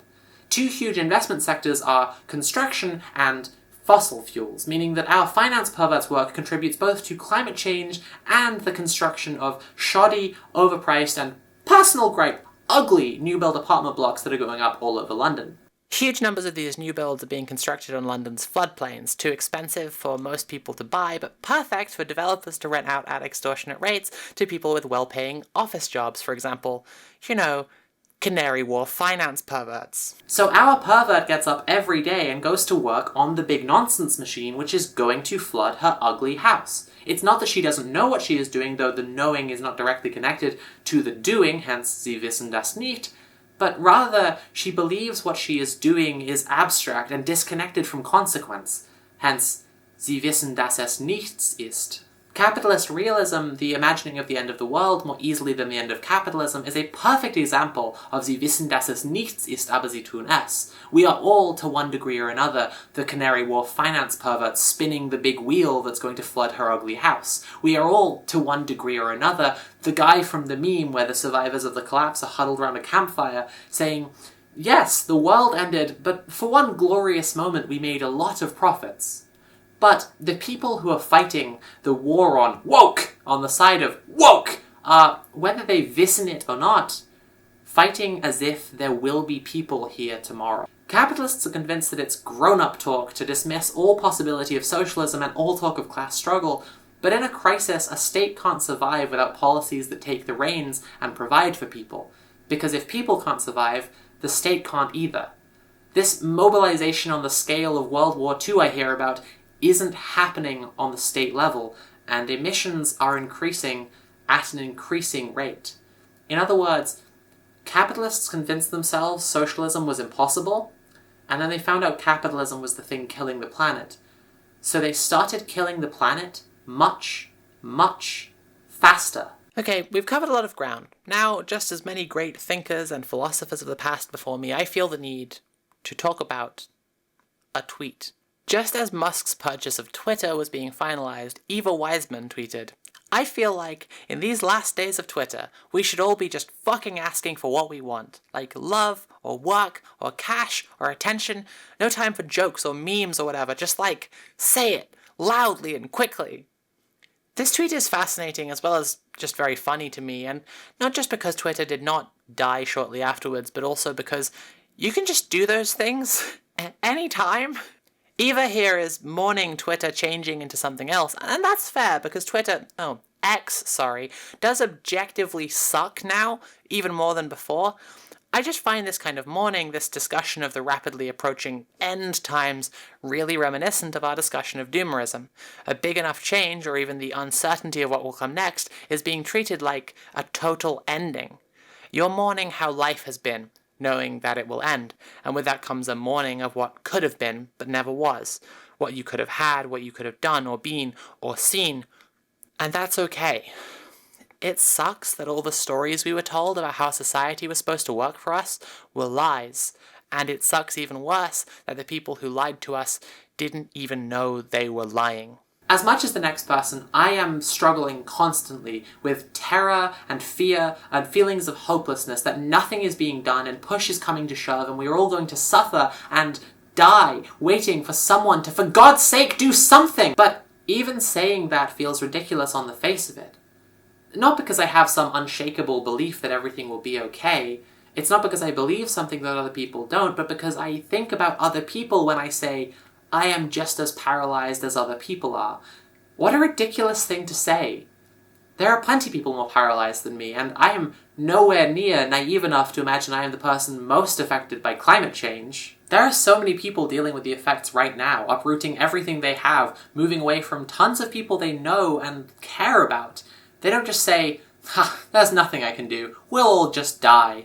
No, climate doomerism is absolutely born out first and foremost from a level of assumed security. We, living in the imperial core, benefiting from the shape that power takes in the world today, as well as the shape that it has taken for hundreds of years, are really used to at least the idea that our voices really matter. Our votes, we are told, have the power to not only shape the political landscape around us, but the lives of millions, billions of people far away who we can't even see. But now, with the growing trend of authoritarianism, with the resurgent wave of fascism, we are finally seeing that our votes mean absolutely nothing. We're really trying to deal with an emotional and imaginative problem, because we're looking at how much work would need to be done to really change things and getting exhausted before we even start. A big part of that, I think, is that we don't really have a picture of what the world will look like after all the work is done. But we can actually define our post-capitalist desire in the negative. Because if the work is to defeat and dismantle things that are harming us now and the rest of the work is just taking care of each other, that will give us a picture of everything we want. If we say that people are going to fight the fossil fuel industry because it's killing the planet, and fight capitalism because it will always find new ways to kill the planet, and fight borders and prisons and fascism, and take care of each other, we actually just described a future. even if we did it in pretty vague terms. In that case, I only need to rethink how I approach the idea of doing the work. And if that's true, I'm going to just tell myself this. Every time I feel like this, I have to look at what needs to be done for me to not feel like this. And I have to decide I, and as many other people as it takes to do it, am going to do it. I am not trying to give you hope. The purpose of this essay, despite my antagonism to pessimistic politics, is not to inspire hope. If you're drawing hope for the future from what I'm saying, that's fantastic. But I'm just trying to explain in logical terms why doomerism is both paralyzing us and also an unrealistic approach to the politics of the future. The politics of the future cannot be written off with such simple summations as things are going to get bad. In fact, for a lot of people, the best way to describe the shift that is beginning now is a change from a certain amount of dependability and security to a lot more precarity. We don't want or like to interrogate what it means when we say things are going to get bad, but the underlying analysis of that statement is that for a lot more people, life is going to be a lot more precarious. So, to move from an immediate reaction to ecological violence to a model of what it might look like for us to live on this planet for the next 100 years really means a better understanding of what it means to live precariously. Part 3. The mushroom at the end of the world. In Growing Gourmet and Medicinal Mushrooms, Paul Stamets writes, "A mushroom of many names, Ganoderma lucidum, has been used medicinally by diverse peoples for centuries. The Japanese call this mushroom reishi or manentake, 10,000-year mushroom, whereas the Chinese and Koreans know it as lingqi, lingqi, or lingji, mushroom or herb of immortality. Renowned for its health-stimulating properties, this mushroom is more often depicted in ancient Chinese, Korean, and Japanese art than any other." Going on to say, "A satisfying mushroom to grow and consume, Ganoderma lucidum, is a mushroom whose transformations are mesmerizing. Responsive to the slightest changes in environment, its unique growth habits have undoubtedly enchanted humans for centuries. Reishi are really woody, sturdy mushrooms, which means they grow very slowly over a few weeks, but they can get really big, and the caps are just stunning to see, and even more wonderful to watch evolve over time. The thing I really deeply love about mushrooms is the unavoidable way they remind us how entangled we are with other forms of life on the planet. There are mycorrhizal connections that some fungi form with plants, but there are many species of mushroom that can't even survive if they aren't connected into a mycorrhizal network, which means you can't grow them from scratch at home. But it also means you can only really find them out in a forest." What do you do when your world starts to fall apart? I go for a walk, and if I'm really lucky, I find mushrooms. Mushrooms pull me back into my senses, not just like flowers through their riotous colors and smells, but because they pop up unexpectedly, reminding me of the good fortune of just happening to be there. Then I know that there are still pleasures amidst the terrors of indeterminacy. Terrors, of course, there are plenty, and not just for me. The world's climate is going haywire, and industrial progress has proved much more deadly to life on Earth than anyone imagined a century ago. The economy is no longer a source of growth or optimism. Any of our jobs could disappear with the next economic crisis. And it's not just that I might fear a spurt of new disasters. I find myself without the handrails of stories that tell where everyone is going, and also why. Precarity once seemed the fate of the less fortunate. Now it seems that all of our lives are precarious, even when, for the moment, our pockets are lined.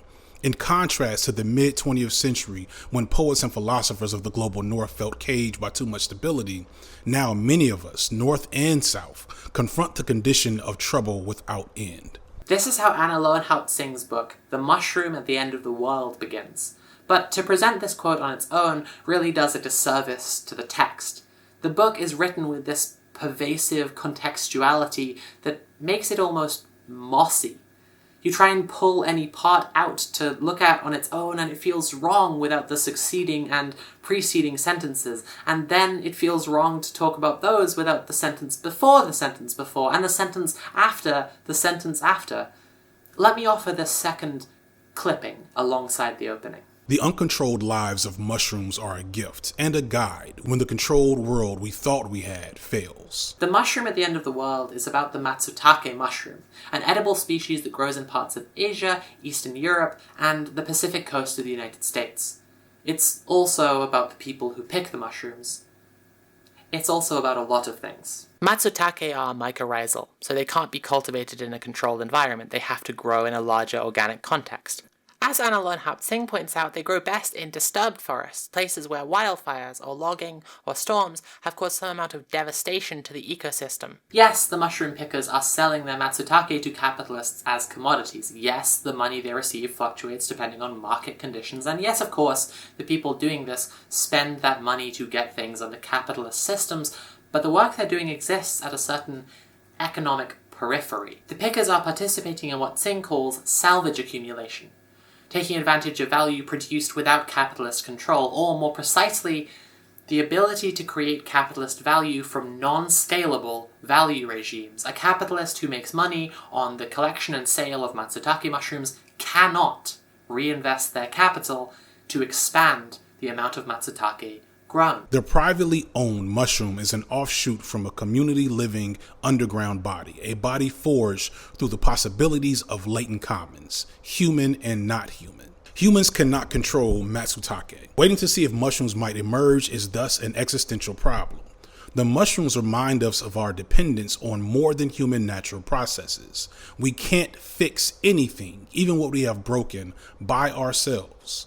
A lot of the mushroom pickers that Singh writes about are economically precarious because they're immigrants to America or live in similarly economically precarious communities. For example, she also writes about military veterans who do the same thing. We need stories to be able to understand what is happening to our planet and what our lives are going to look like in the future. So I'd like to spend this last section considering what we can actually answer of the question of what the next 100 years will look like. It's important to remember that the effects of emissions being put into the atmosphere now won't stop being felt for at least another 100 years. So, straight up, we have one very easy, if unpleasant and upsetting, prediction. The planet will keep warming. The rest is harder at first glance to piece together. To understand what shape our lives are going to take is going to take some political intuition. So let's get a framework together to start to understand some possibilities. First up is the idea of progress. Before he wrote How to Blow Up a Pipeline, Andreas Malm researched and wrote a book called Fossil Capital, a deep look at the systems that created the climate crisis historically, just really rolling for sanity damage against the eldritch systems of finance and fuel capital, understandably the kind of book you do research for just before you decide to write another book called How to Blow Up a Pipeline. The focus of Fossil Capital is largely about the modern notion of societal progress and how intrinsically it ties together with getting more fuel to power more machines to defeat worker power. Malm points out how some of the first capitalist automation in history was the replacement of unionized cotton spinners with machines. The cotton industry, of course, was an industry that was booming because it relied on slave labor, a kind of labor that is completely subjugated. So as little sympathy as any capitalist boss might have for replaceable workers, a cotton boss would have even less. The linear notion of progress that capitalists have been selling us is dependent on fossil fuels, because it is dependent on automation, because it is dependent on the most effective control of the working class. More fuel means more power, means more industry, means more, and of course more progress. There are also advancements that human beings have taken in the course of our history that are hugely meaningful to the lives of many people, and I in no way endorse a model of the future where we lose, say, the advancements of modern medicine, the internet, modern water, electricity, and food infrastructure. The idea, however, that forever finding more fossil fuels is the only way to prevent backsliding into a world without these things isn't true. Progress isn't going to disappear because we get rid of fossil fuels or capitalism. Neither social progress nor technological progress are inherently dependent on the devastation of the planetary ecology, and it should be obvious enough to say that, in a lot of cases, it's quite the opposite. The politics created by climate change are a politics unmoored from the comforting myth of capitalist progress. More fossil fuel extraction, more GDP, and higher quality of life will no longer cleanly map together, and less so year by year. I mean, think about how capitalist states handled COVID. They had to slow down or shut down business as usual, and climate scientists immediately noticed a dip in emissions, and they had to give cost of living payments to all the people who couldn't go to work. Then, when vaccines started to appear, they pushed as hard as they could to get the workforce back into public. That is, of course, if they were ever not in public to begin with, so they could get profits back up, resulting in COVID being still a serious public health issue now. That's pretty much what we can expect from neoliberal states handling crises, the absolute minimum possible, followed by actively harmful drives to put the workforce in more danger. So what do our immediate climate politics look like? Climate Leviathan by Joel Wainwright and Jeff Mann aims to lay out 4 possible planetary futures and succeeds at laying out kinda 2, I guess. I think this book is very foundational in thinking about climate politics, but I also think there's a lot to critique in it. In that way, I find it inspiring because I think it's provided a platform for people to question and develop ideas about our political future in a way that I truly hope this essay can be.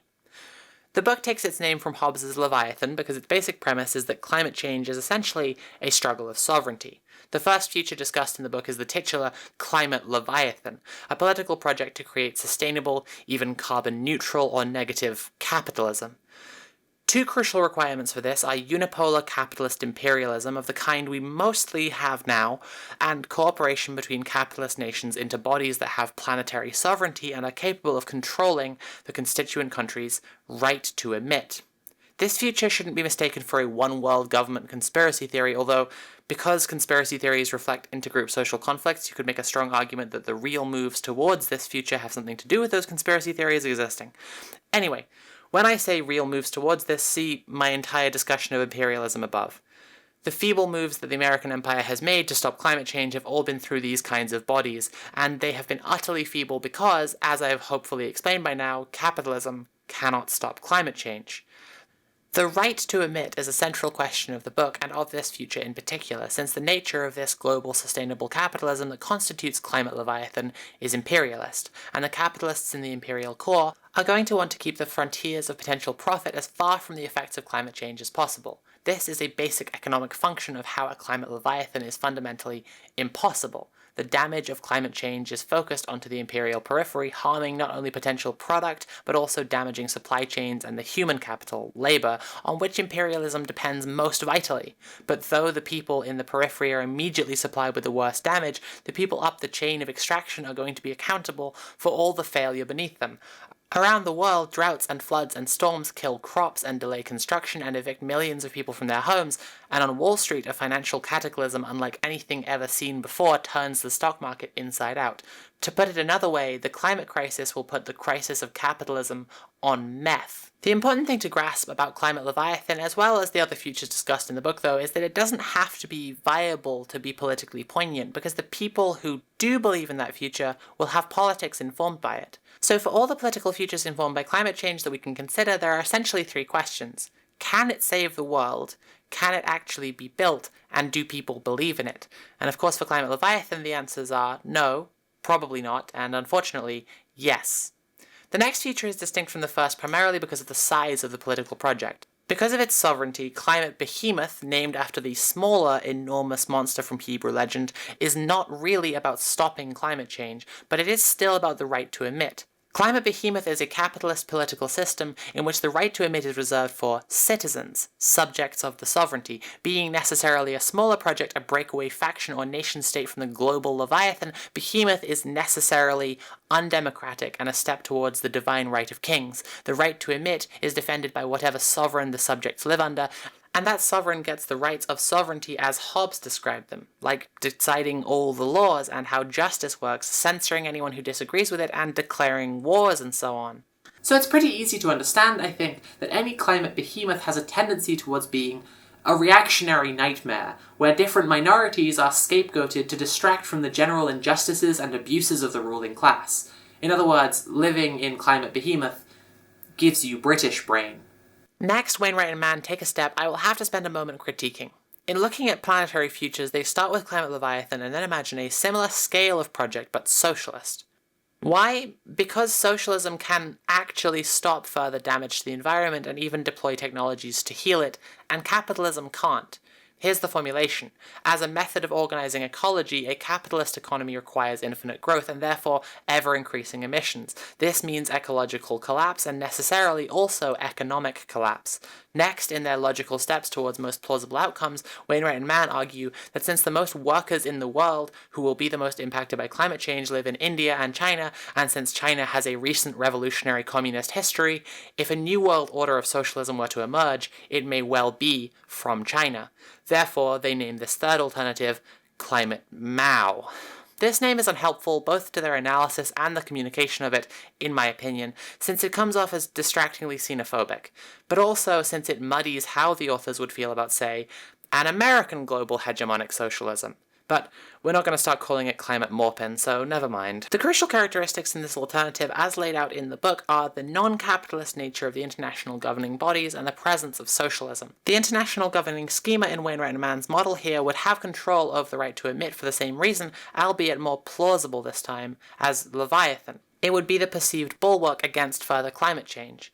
We have to play with the space of what is plausible a little here, because Climate Mao is in the very strange space where, although can it exist being answered no should preclude us from answering can it save the world differently, in the highly theoretical space they've constructed, were a new communist superpower to barge onto the world stage, grab up the disparate pieces of collapsing American imperialism and form a communist Leviathan, it probably could stop climate change. But could it exist? Maybe if these supposed Chinese revolutionaries emerge tomorrow and then roll Nat 20 after Nat 20 all the way to a unified communist China, sure. If we are thinking about the more plausible coalition of existing powers in the imperial periphery building a new world order, we could call it Climate Chimera, and it would fit the mythical monster naming scheme. We could also call it Climate Theseus, since every part of the ramshackle project is liable to be swapped out over time and become something utterly new and quite unpredictable, while maintaining the appearance of being the same entity in order to hold on to its sovereignty. It's also important to consider the way that a world power like this could influence world politics even from the position as a smaller power in a divided world. If it were one of the poles, so to speak, in a multipolar world. For example, the question of geoengineering. We're experiencing a termination shock from ceasing the use of sulfurous shipping fuels at the moment, the emissions from which were cooling large stretches of northern oceans by about 0.5 degrees C. This opens up the possibility that someone, somewhere, will start creating their own localized cooling by polluting the air on purpose. Even if the smaller global power were to start doing this, both it and the American empire could get into a geoengineering arms race, although I do have some restraint and I'll save my thoughts on how badly that would go for another time. But now that we've played with the plausible a little, I think it's more productive for us to understand the nature of the framework that Wainwright and Mann were laying out.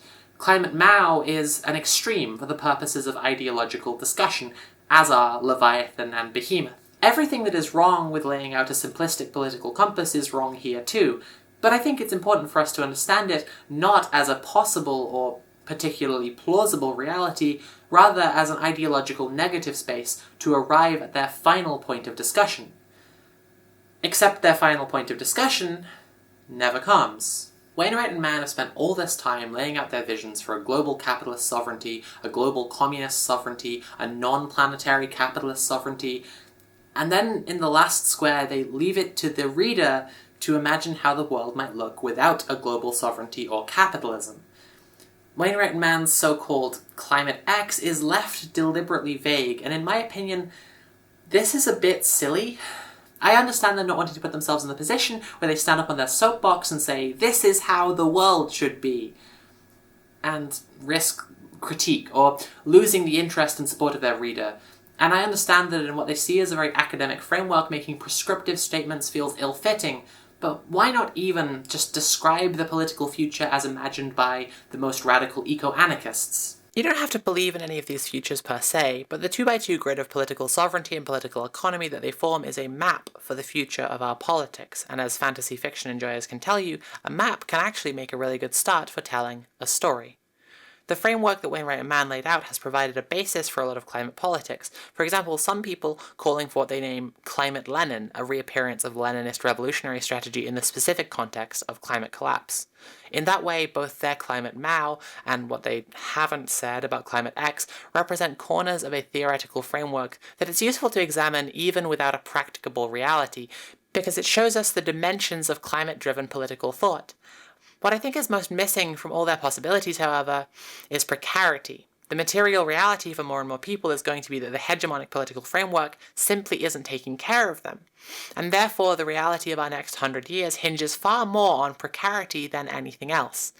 If we're going to figure out what a more precarious future looks like, a great place to start is this. What will the capitalists do when there is nothing left to invest in except each other? To walk attentively through a forest, even a damaged one, is to be caught by the abundance of life, ancient and new, underfoot and reaching into the light. But how does one tell the life of the forest? We might begin by looking for drama and adventure beyond the activities of humans, yet we are not used to reading stories without human heroes. This is the puzzle that informs this section of the book. Can I show landscape as the protagonist of an adventure in which humans are only one kind of participant? Over the past few decades, many kinds of scholars have shown that allowing only human protagonists into our stories is not just ordinary human bias, it is a cultural agenda tied to dreams of progress through modernization. There are other ways of making worlds. Anthropologists have become interested, for example, in how subsistence hunters recognize other living beings as persons, that is, protagonists of stories. Indeed, how could it be otherwise? Yet expectations of progress block this insight.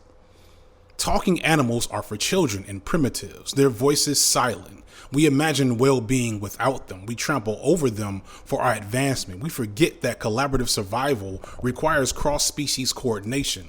To enlarge what is possible, we need other kinds of stories, including adventures of landscapes. A broad critique you could make of Wainwright and Mann is not too far from Fisher's points in capitalist realism. Their projections of future politics go so far off the rails when they step outside of capitalism, in part because their analysis is very much rooted in the world order as it exists, and this means their ideas of non-capitalist futures don't feel situated in the real world. They don't emerge from our material conditions, but rather from the framework set out. For example, their idea of global communist sovereignty is centered around China because of the mass of workers who will be most affected by climate change, but their analysis has nothing to say about the total mass of people who will be unemployed, displaced, disregarded, and shut out of capitalism by climate change. They tell us that stopping climate change at this point would require a revolution of mythic proportions. While it isn't an implicitly defeatist statement, it does take the political framework as is and imagine it turning red, rather than walking through the more realistic possibility that the existing framework is crumbling to pieces, some of which may turn red, but most of which will perish. The collective agency of the dispossessed doesn't figure very strongly in their discussion. They say a revolution of mythic proportions is required to get us out of this. I say one already got us into this. The shift to neoliberal capitalism was, despite being done at the administrative, state, and electoral levels, a revolution of the corporate bourgeoisie. It changed social relations on a fundamental level. The revolution to a political framework that can stop climate change will happen because it must, and it will happen for some countries in their elections and others in their streets. Not to say that radical electoral shift to social democracies worldwide is a workable vision for this politics, but rather that some countries will shift to eco-socialist politics without overwhelming immediate precarity. As I said earlier, it depends how hard each state tries to cut all the flowers in order to stop the spring. How soon this happens, depending on which states and therefore emitters we're talking about, will ultimately depend on how long the sabotage of the environment is allowed to go on. The ruling class are making bets on this premise, survival bunkers in New Zealand and so on. They see everything that gives them power as coming to an end and want to escape whatever comes next because there is no future for kings. But that doesn't mean there's no future for us.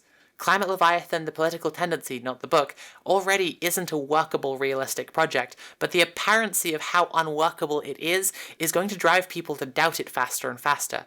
Climate Behemoth will first reject Climate Leviathan on the terms that any sharing, even within a hyper-capitalist framework to fuck over the poor and make the ultra-wealthy near godlike in power, is still too much sharing.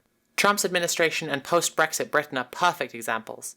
Wainwright and Mann's futures are compelling and they can help us map out a new political landscape, but it is the uncertain, dispossessed, and precarious that will shape the future.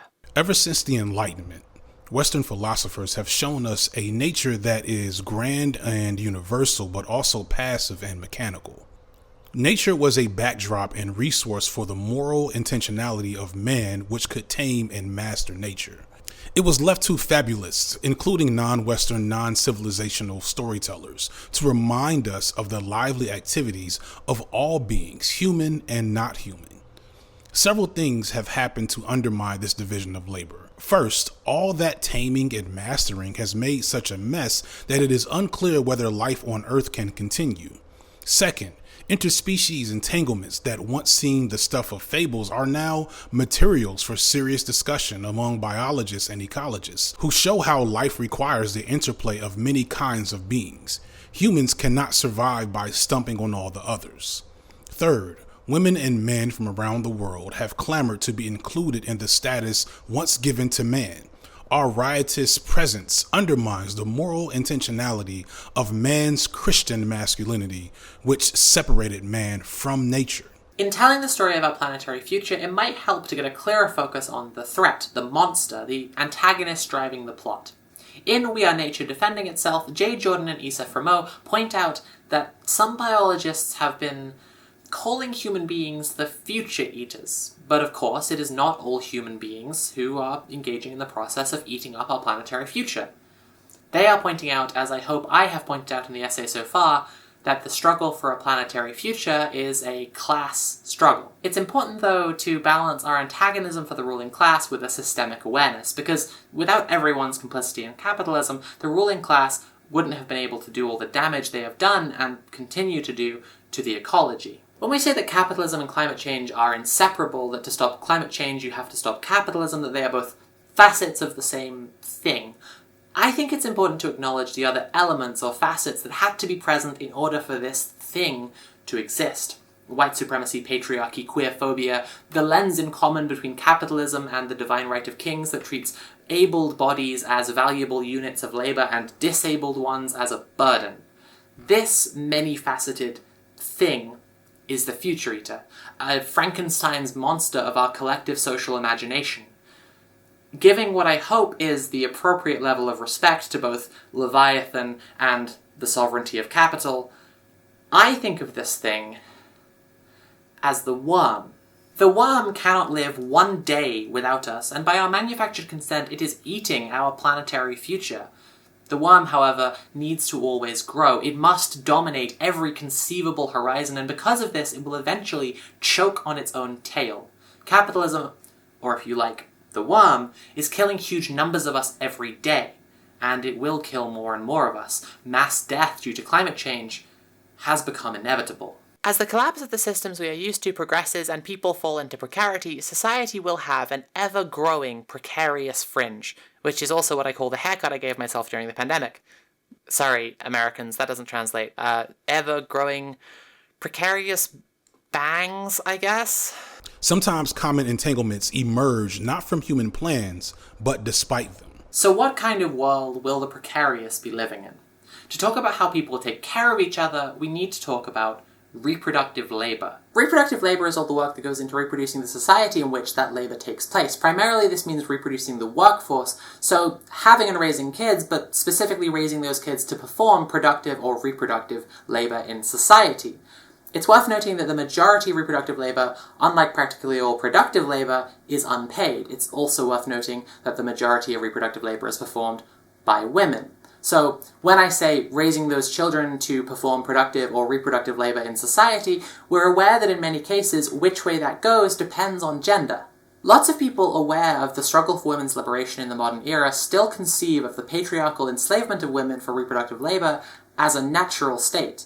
In reality, different cultures and societies throughout history have organized reproductive labor in all sorts of different ways, and the enslavement of women in European history that was then carried as a societal template all around the world by colonialism emerged from a specific historic moment that we don't really like to think about, because the idea of women being relatively free and then being enslaved is unspeakably horrible.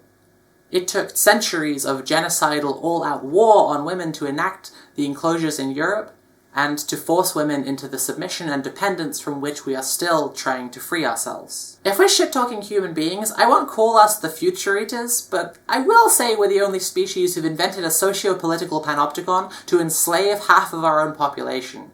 Frogs and fungus don't have misogyny, and they are better for it. I don't see enough people talk about the massive women workers' strike that started the Russian Revolution, or the fact it started on International Women's Day.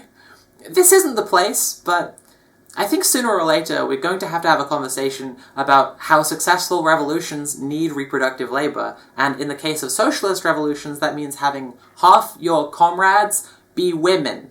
Marxism without feminism is like a handle without a cup. For people who are living precariously, the security of a roof over your head, your next meal, warm, clean and dry clothes and so on is not a sure thing.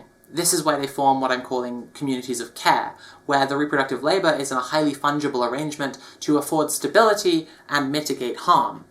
In, say, the US military, the reproductive labor remains in rigid structures designed to maximize its potency as a fighting force. By contrast, in communities of care, the fight is against precarity, and the front line is care labor. To give more insight into communities of care, I think it makes sense for me to talk about the one with which I'm most familiar, the London trans community. Silvia Federici is a Marxist feminist most famous for her seminal work Caliban and the Witch, which describes the enclosures and the enslavement of women and the emergence of capitalism in medieval Europe as discussed above.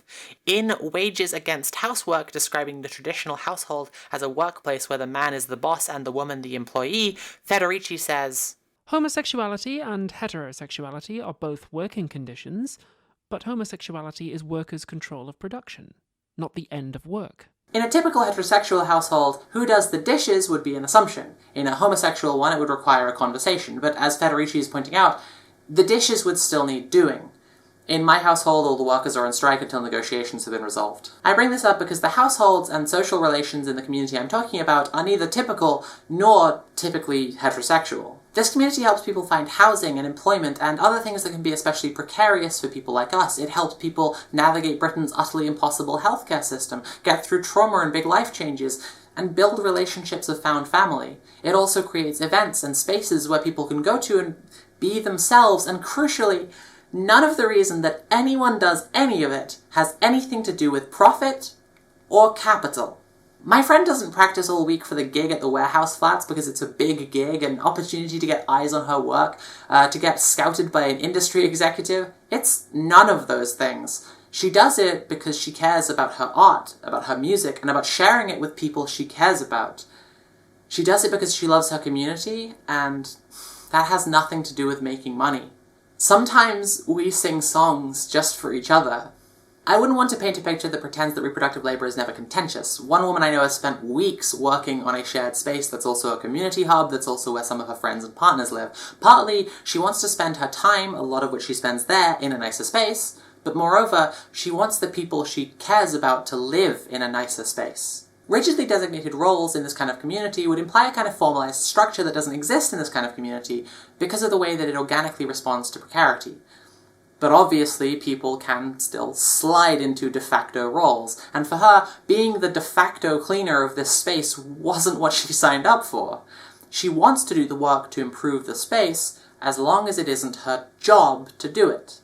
These community roles also, in their non-description, are reached through a kind of balancing act of personal capacity, and, naturally enough, don't have names. I couldn't possibly give a name to the role that another friend of mine plays in the community. She runs a regular sports group with a fund donated to by members for other members who can't afford the related fees. Lots of queer events are run at cost or by community donations. She also uses her flat as a social space after the group, a place for her friends when they're feeling overwhelmed, and a place for people to gather before big parties, which she likes to help people get to and from in large groups. You know, because transgender in public and so on. She also uses these same skills in organising people to go to protests, or facilitating people to do things like share medicine if their doctor's fucking them around, find a place to live, or even organise their own social events. She also constantly lends people books, apparently for no other reason than a passion for the things she has read and a desire to offer people chances to learn. All that is voluntary reproductive labour, and not only can I not name it, but if I did, it would imply too much of a transactional obligation. So I'll just say, if you ask me what kind of people we need to live in a better world, I'd say more people like her. All the individual people in our community are also doing so-called productive labour in exchange for money, of course. It's undeniably contained within capitalism, though the social relations are themselves not capitalistic. It's less perfectly utopian and more from each according their ability to each according their need plus rent and bills. There are no matsutake mushrooms without such evanescent mutualities. There are no assets at all without them. Even as entrepreneurs concentrate their private wealth through building alienation into commodities, they continue to draw from unrecognized entanglements. The thrill of private ownership is the fruit of an underground common. Foragers have their own way of knowing the Matsutake forests. They look for the lines of mushroom lives. Being in the forest this way might be considered dance lines of life pursued through senses, movements, and orientations. This dance is a form of forest knowledge, but not all the dances are alike. Each dance is shaped by communal histories with their disparate aesthetics and orientations. In The Mushroom at the End of the World, Singh describes a forager she met at one point who goes by the moniker of Matsi Man. By her account, Matsi Man, as in Matsutake Man, if that wasn't clear, is quite a character. He forages for mushrooms primarily by feeling the forest floor for textures and shapes that feel like the mushrooms, and his self-styling, or brand as you might think of it, comes from his passion for foraging for Matsutake. On his website, Singh tells us he has a section which asks this seemingly autobiographical question, who is Matsi Man? To which he answers, anyone who loves hunting, learning, understanding, protecting, educating others, and respects Matsutake mushrooms and its habitat is Matsi Man. And I just found that delightful, so now it's in the essay. You're welcome. Sing on Matsi Man's method. But he showed me how to get down on the ground and feel the leaves with my hands until I found a promising texture, a lump. We were looking for mushrooms by feel alone. For me, a new way to learn the forest. We trust our eyes too much. I looked at the ground and thought, there's nothing there. But there was, as Matsi Man found with his hands. Getting by without progress requires a good deal of feeling around with our hands. Stories are incredible guidelines in order to be able to imagine the future, in order to be able to imagine the end of capitalism more easily than the end of the world, but feeling around with our hands is important too. At risk of mixing my metaphors, here's what John Berger has to say about feeling in ways of seeing. To touch something is to situate oneself in relation to it. Close your eyes, move around the room, and notice how the faculty of touch is like a static, limited form of sight. And to me that's what this means. We have to reach out and touch what we can of the future in order to situate ourselves in relation to it. Now, more than ever in our lifetimes, the future is hard to see, and tomorrow it'll be even harder than today, but maybe if we can reach out and touch the future, we can still see it in a static, limited sense. One thing we can say about the next 100 years is, it's certainly going to be interesting. Or, as Anna Lowenhaupt Singh puts it, precarious living is always an adventure. Blue oysters are a strain of oyster mushrooms, Pleurotus austriatus, which, at least for me, were only ever blue at the start of each flush, with the colour getting softer and paler as the caps grew bigger. As with the pink oysters, these blue fellas required next to no maintenance. As Paul Stamets says in Growing Gourmet and Medicinal Mushrooms, the oyster mushrooms are easiest to grow. Pleurotus austriatus is an extraordinarily interesting mushroom from many viewpoints. It is highly tolerant and responsive to carbon dioxide levels. In fact, the cap-to-stem ratio is an accurate measurement of carbon dioxide levels in the growing room and is used as a visual cue by oyster cultivators for increasing air exchange. This mushroom species is also super sensitive to light levels. When the mushroom is exposed to high light levels, pigmentation of the cap is usually enhanced. Blue strains become bluer, brown cap strains become a richer brown. Similar results are also seen at lower end temperatures given constant light conditions. Here are my opinions. I'm going to take the step to say what I think will actually happen, and I welcome discussion and criticism of it, because I recognize that I know far from everything, even as I'm taking my best shot at saying where I really think the climate crisis will take us. I'll start with what there is to actually do, because I don't want anyone to mistake any of this for what I would do if I was in charge. We should never be asking ourselves this, because we never will be, and it's the most basic way that the ruling class keeps us locked into a perpetual capitalist realism and manufactures our consent for their utterly inhuman decisions.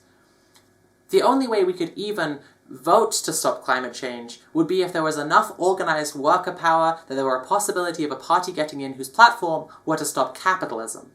So even the question of voting becomes a somewhat trivial matter of harm reduction until we do the things to take care of each other first. We can't dictate policy without first changing the nature of society to be more democratic. We can't get world leaders to listen to what is moral rather than the interests of the ultra-wealthy. What we can do is build structures and communities of care beyond capitalism while even within it. Workers' unions, yes, but tenants' unions, mutual aid networks, and feminist collectives too. Organizations that help people manufacture the supplies they need for crises, like the Common Humanity Collective does with face masks and air purifiers. Collectives that take care of the needs of minorities in ways that majorities will ignore, like so many in queer communities the world over, or the way the Black Panthers worked to provide free meals and education to children. Moreover, we need to reach out to our neighbours in ways that are flexible, acephalous, and forward-thinking, so that even the unexpected can be mitigated. Beyond that, we should be ready for our communities to work together with others to build something bigger and better than the sum of its parts. If people do the things they can to prepare for what climate change is doing to the planet, organise in ways that withdraw from the sovereignty of capital and take care of each other instead, bring together and unite the fronts on which we are fighting, show enough people that the solidarity we can have for each other is also a platform on which to build a better world, then together we could have socialism on a planet with a wounded ecology, but with the supply chains and technologies to both provide for everyone and start to stabilize the damage capitalism has done to the planet. If that doesn't happen soon, then conditions are going to get much, much worse. More and more people are going to become precarious, and I honestly think the most likely outcome of that is also socialism. It obviously doesn't look like the world that we could build right now. I'd call it salvage communism, after Singh's salvage accumulation. The communities of care that are already emerging and will continue to emerge as a result of precarity have the power to knit together people into a stable and secure society. Any states that first reckon with capitalism's inability to deal with crisis and then undergo radical reform towards socialism will become a part of this that in some ways carries on the forms and structures of the world today. The states that try to protect the sovereignty of capital will be left behind by their own collapse as more of their population find themselves on the short end of the ever-increasing gap between the ultra-wealthy and the working class. As for states that resort to reaction and fascism, while it may not be a pleasing or reassuring answer, they have no endgame. Fascism is a death cult. The overall emergent social relations of the next 100 years are going to be socialist, whether it means an abundant socialism now or salvage communism in the decades to come. It's a sliding scale. The reason I say that I'm not here to provide hope is that I think hope has a lot to do with what you're hoping for. If you're hoping for the world to stay the same and not change, I can't offer that. My perspective doesn't preclude all melancholia. I walked through London and I burst into tears because I saw a cherry tree and the thought hit me like a bus. I really hope we save cherry trees. I soberly wonder if our sky will remain blue, or be blue more often than not. But as for human beings surviving, taking care of each other, living rich and meaningful lives, we've been doing it the whole time so far. I can't imagine why we would stop now. We need to consider for a minute what the end of the world actually means culturally, historically, philosophically. The end of the world means the final tally of the struggles that have shaped our lives. If the world ends, the worm wins. I don't think you're sad.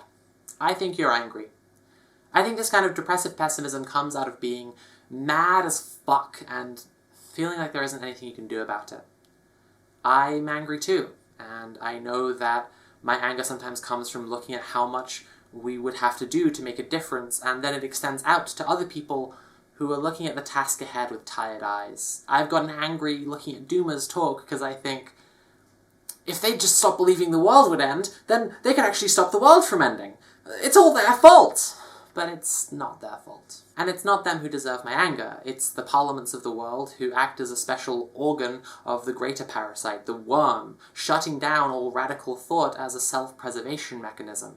They're doomers because they're invested in electoral politics, a purposely distracting bullshit machine that eats all your time and energy and will never bear fruit. I'm actually writing this because I want people to be angry.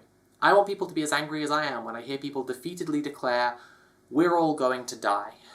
I want you to hate the future eater, and to understand that when we say we're all going to die, what we're actually saying is that capitalism is going to win and humanity is going to lose. I can't stomach saying that anymore. I can barely even stomach hearing that anymore because I think humanity is going to win, and humanity winning means there is no end, no final judgment, no closing score. I know there will be more after capitalism chokes to death on its own excretions and exhaust fumes, and after it takes millions, perhaps billions, of us with it And all we have to do to make what comes next beautiful and loving and kind is start now to imagine the end of capitalism and not the end of the world. For people like me who others look to as some kind of thought leader in leftist politics, our job doesn't have to be to lead anything. Just talk about it. Because mass unrest is coming. Our job is to imagine a better world together and wholeheartedly reject the idea that the world is going to end because we believe that we will win. I believe that we will win. Our job as influencers, leftist content creators, political educators, philosophers, is to talk about how we can do things differently and always to remember that the future is unknowable and determined by how hard we fight now for a loving world. The only people who think that influencers have the kind of social capital to actually meaningfully lead something politically don't really understand how being an influencer works. I'm not rich or particularly well connected, and I can't be involved in particularly radical stuff because my face and name are all over online. Like, if dick pics were dollars, I'd be able to afford my prescriptions. Hope this clears things up. For my part, I've been making a weekly show for over a year now called Red Planet. The tagline is, capitalism has failed, communism is coming, let's talk about how we get there. And that's what we do. We hold discussions about how to live in a better world and how to take care of each other. We cover protest and resistance news, and we interview activists and organizers from around the world about what they do and how they do it and how our audience can do it as well. In our work, we have one foot in the activist world and one foot in the art kind of world, or the art space, yes. Active space. And in art space, you can spend 3 years rehearsing, finalizing a performance that lasts 3 minutes and where you pull a tulip out of your arse and everyone's happy. If in the activist world, you're in emergency all the time. There are people dying in the Mediterranean. The sea levels are rising, temperatures rising, the droughts are coming. You've got to act now. For just a little bit of what we've done so far, we interviewed one of the founders of Just Stop Oil, we talked to some people in prisoner solidarity networks, and we interviewed an anarchist chemist who gives people the instructions on how to make abortion medications in places where they're illegal. You see it starting in the diabetic communities now, because it's been so critical that people are dying in ways that are more visible. But a lot of people, I think, haven't really thought more about our relationship to land as not just some, I guess like the decommodification of land, and it's like that's like the next step, and is like, it's crucial to, I would say, any kind of like larger long-term leftist project. It feels like an up-close look at those fronts we're all fighting on: mutual aid, anti-fascism, fossil fuels, finance capital, border abolition, justice, and I feel really lucky to be a part of it. We're just reporting on what seems obvious and inevitable to us. We're not advocating for anything other than people to take care of themselves and each other. Obviously, I'm just plugging my show right now, but also I think there's a really good reason to talk about it in this essay, because I think this is what the online left really needs more of: a real and meaningful connection to the offline left, to the real world and to direct action, not just a space for abstract ideological discussion. For that reason, please also check out It Could Happen Here and everything made on Cool Zone Media and Popular Front.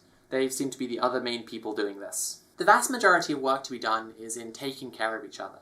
The other fronts of leftist politics will keep on drawing attention because of their urgency and danger, like the climate, like the threat of fascism, but it's reproductive labor that keeps a society ticking over. The real work in defeating the sovereignty of capital, whether because we are pushed into precarity or because we start preparing against it now, is in refusing to let it dictate our lives, refusing to delegate our power and responsibility to each other to capitalist states. We must care for each other like nodes in a mycelium, and then we could see what wonderful fruits could be born out. Does the wheat move from the field to the mill, to the baker's oven, to the plate, to the mouth because of money?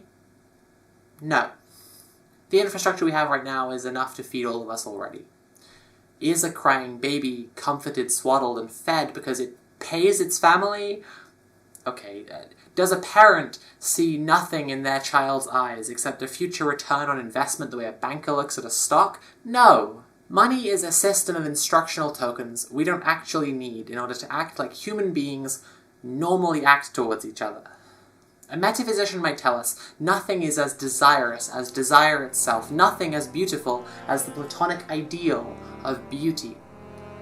Along similar lines, it makes some sense that money, the real abstraction of the concept of instruction and obedience, would be so able to reshape the world around it. In short, cash rules everything around me. Nonetheless, we are the ones who carry out the instructions, and money may be instructional, but we could refuse those instructions. Money means nothing if we can feed each other for free. For something to be free, we understand, it means that it doesn't cost anything, but to put it a different way, you could say it's free of money.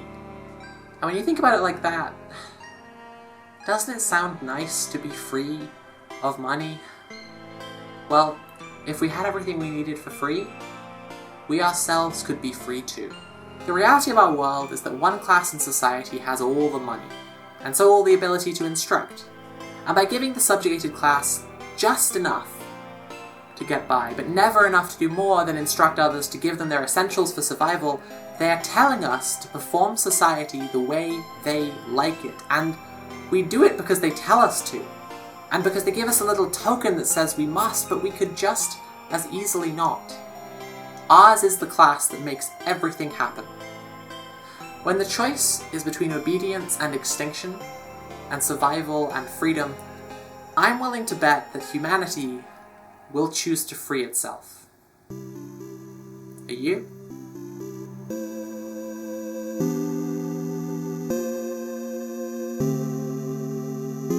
After all my grows, after my successes and failures, my complications and discoveries, I realized something was still missing, growing mushrooms at home. It's deeply special to be able to nurture them to grow in these controlled conditions, and they still come out beautiful, but what makes mushrooms special, the reason I fell in love with funguses, mosses and molds in the first place, wasn't there. Because I was trying to take the mushrooms out of their context, out of their community. What do you do when your world starts to fall apart? I go for a walk. And if I'm really lucky, I find mushrooms.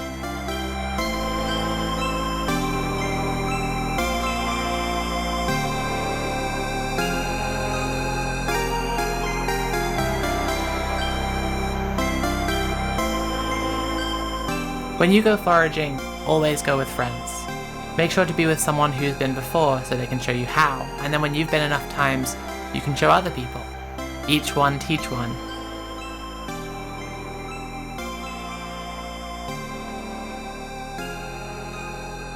Pack smart, not heavy.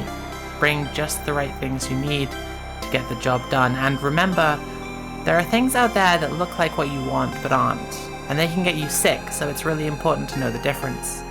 Because the smart forager doesn't necessarily come home with lots of what they want, but none of what they don't.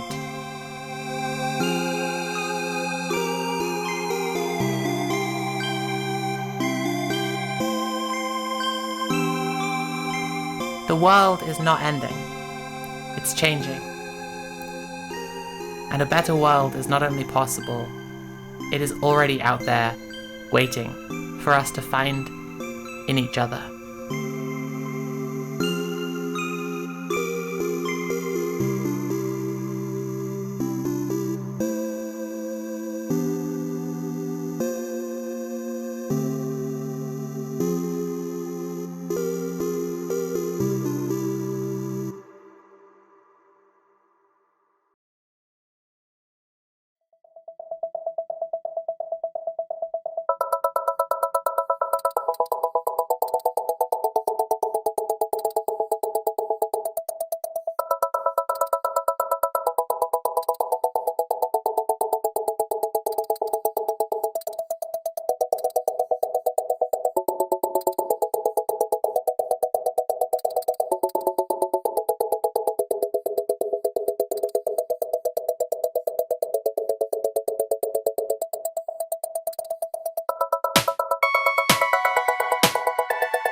everyone, thank you so much for watching. I'd really like to start by thanking everyone who gave their voices for quotes in this video. Abby Thorne from Philosophy Tube, Alice Colwell-Kelly from Trash Future and Kill James Bond, Sarah and Neil from The Leftist Cooks, Hefty Signifier, Big Joel, and Pamphleteer.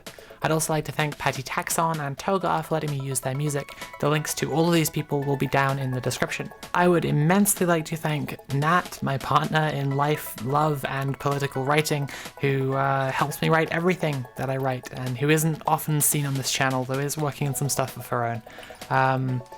It's hard to think of anything to say here in this portion on a video I've been working on for nearly 2 years now with Nat.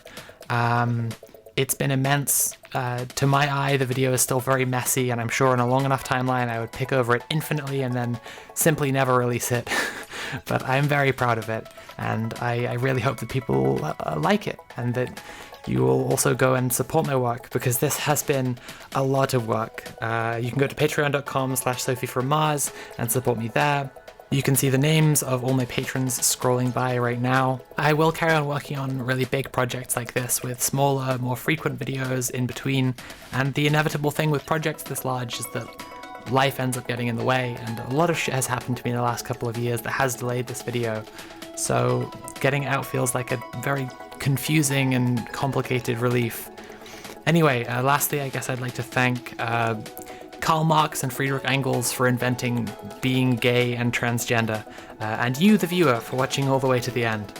So I have already told you how to support my work on patreon.com/sophiefrommars, and if it's not already apparent how very tired I am right now, I am gonna wrap things up here and I guess go to the movies. Please take care of each other, everyone. It's really what we're all here for.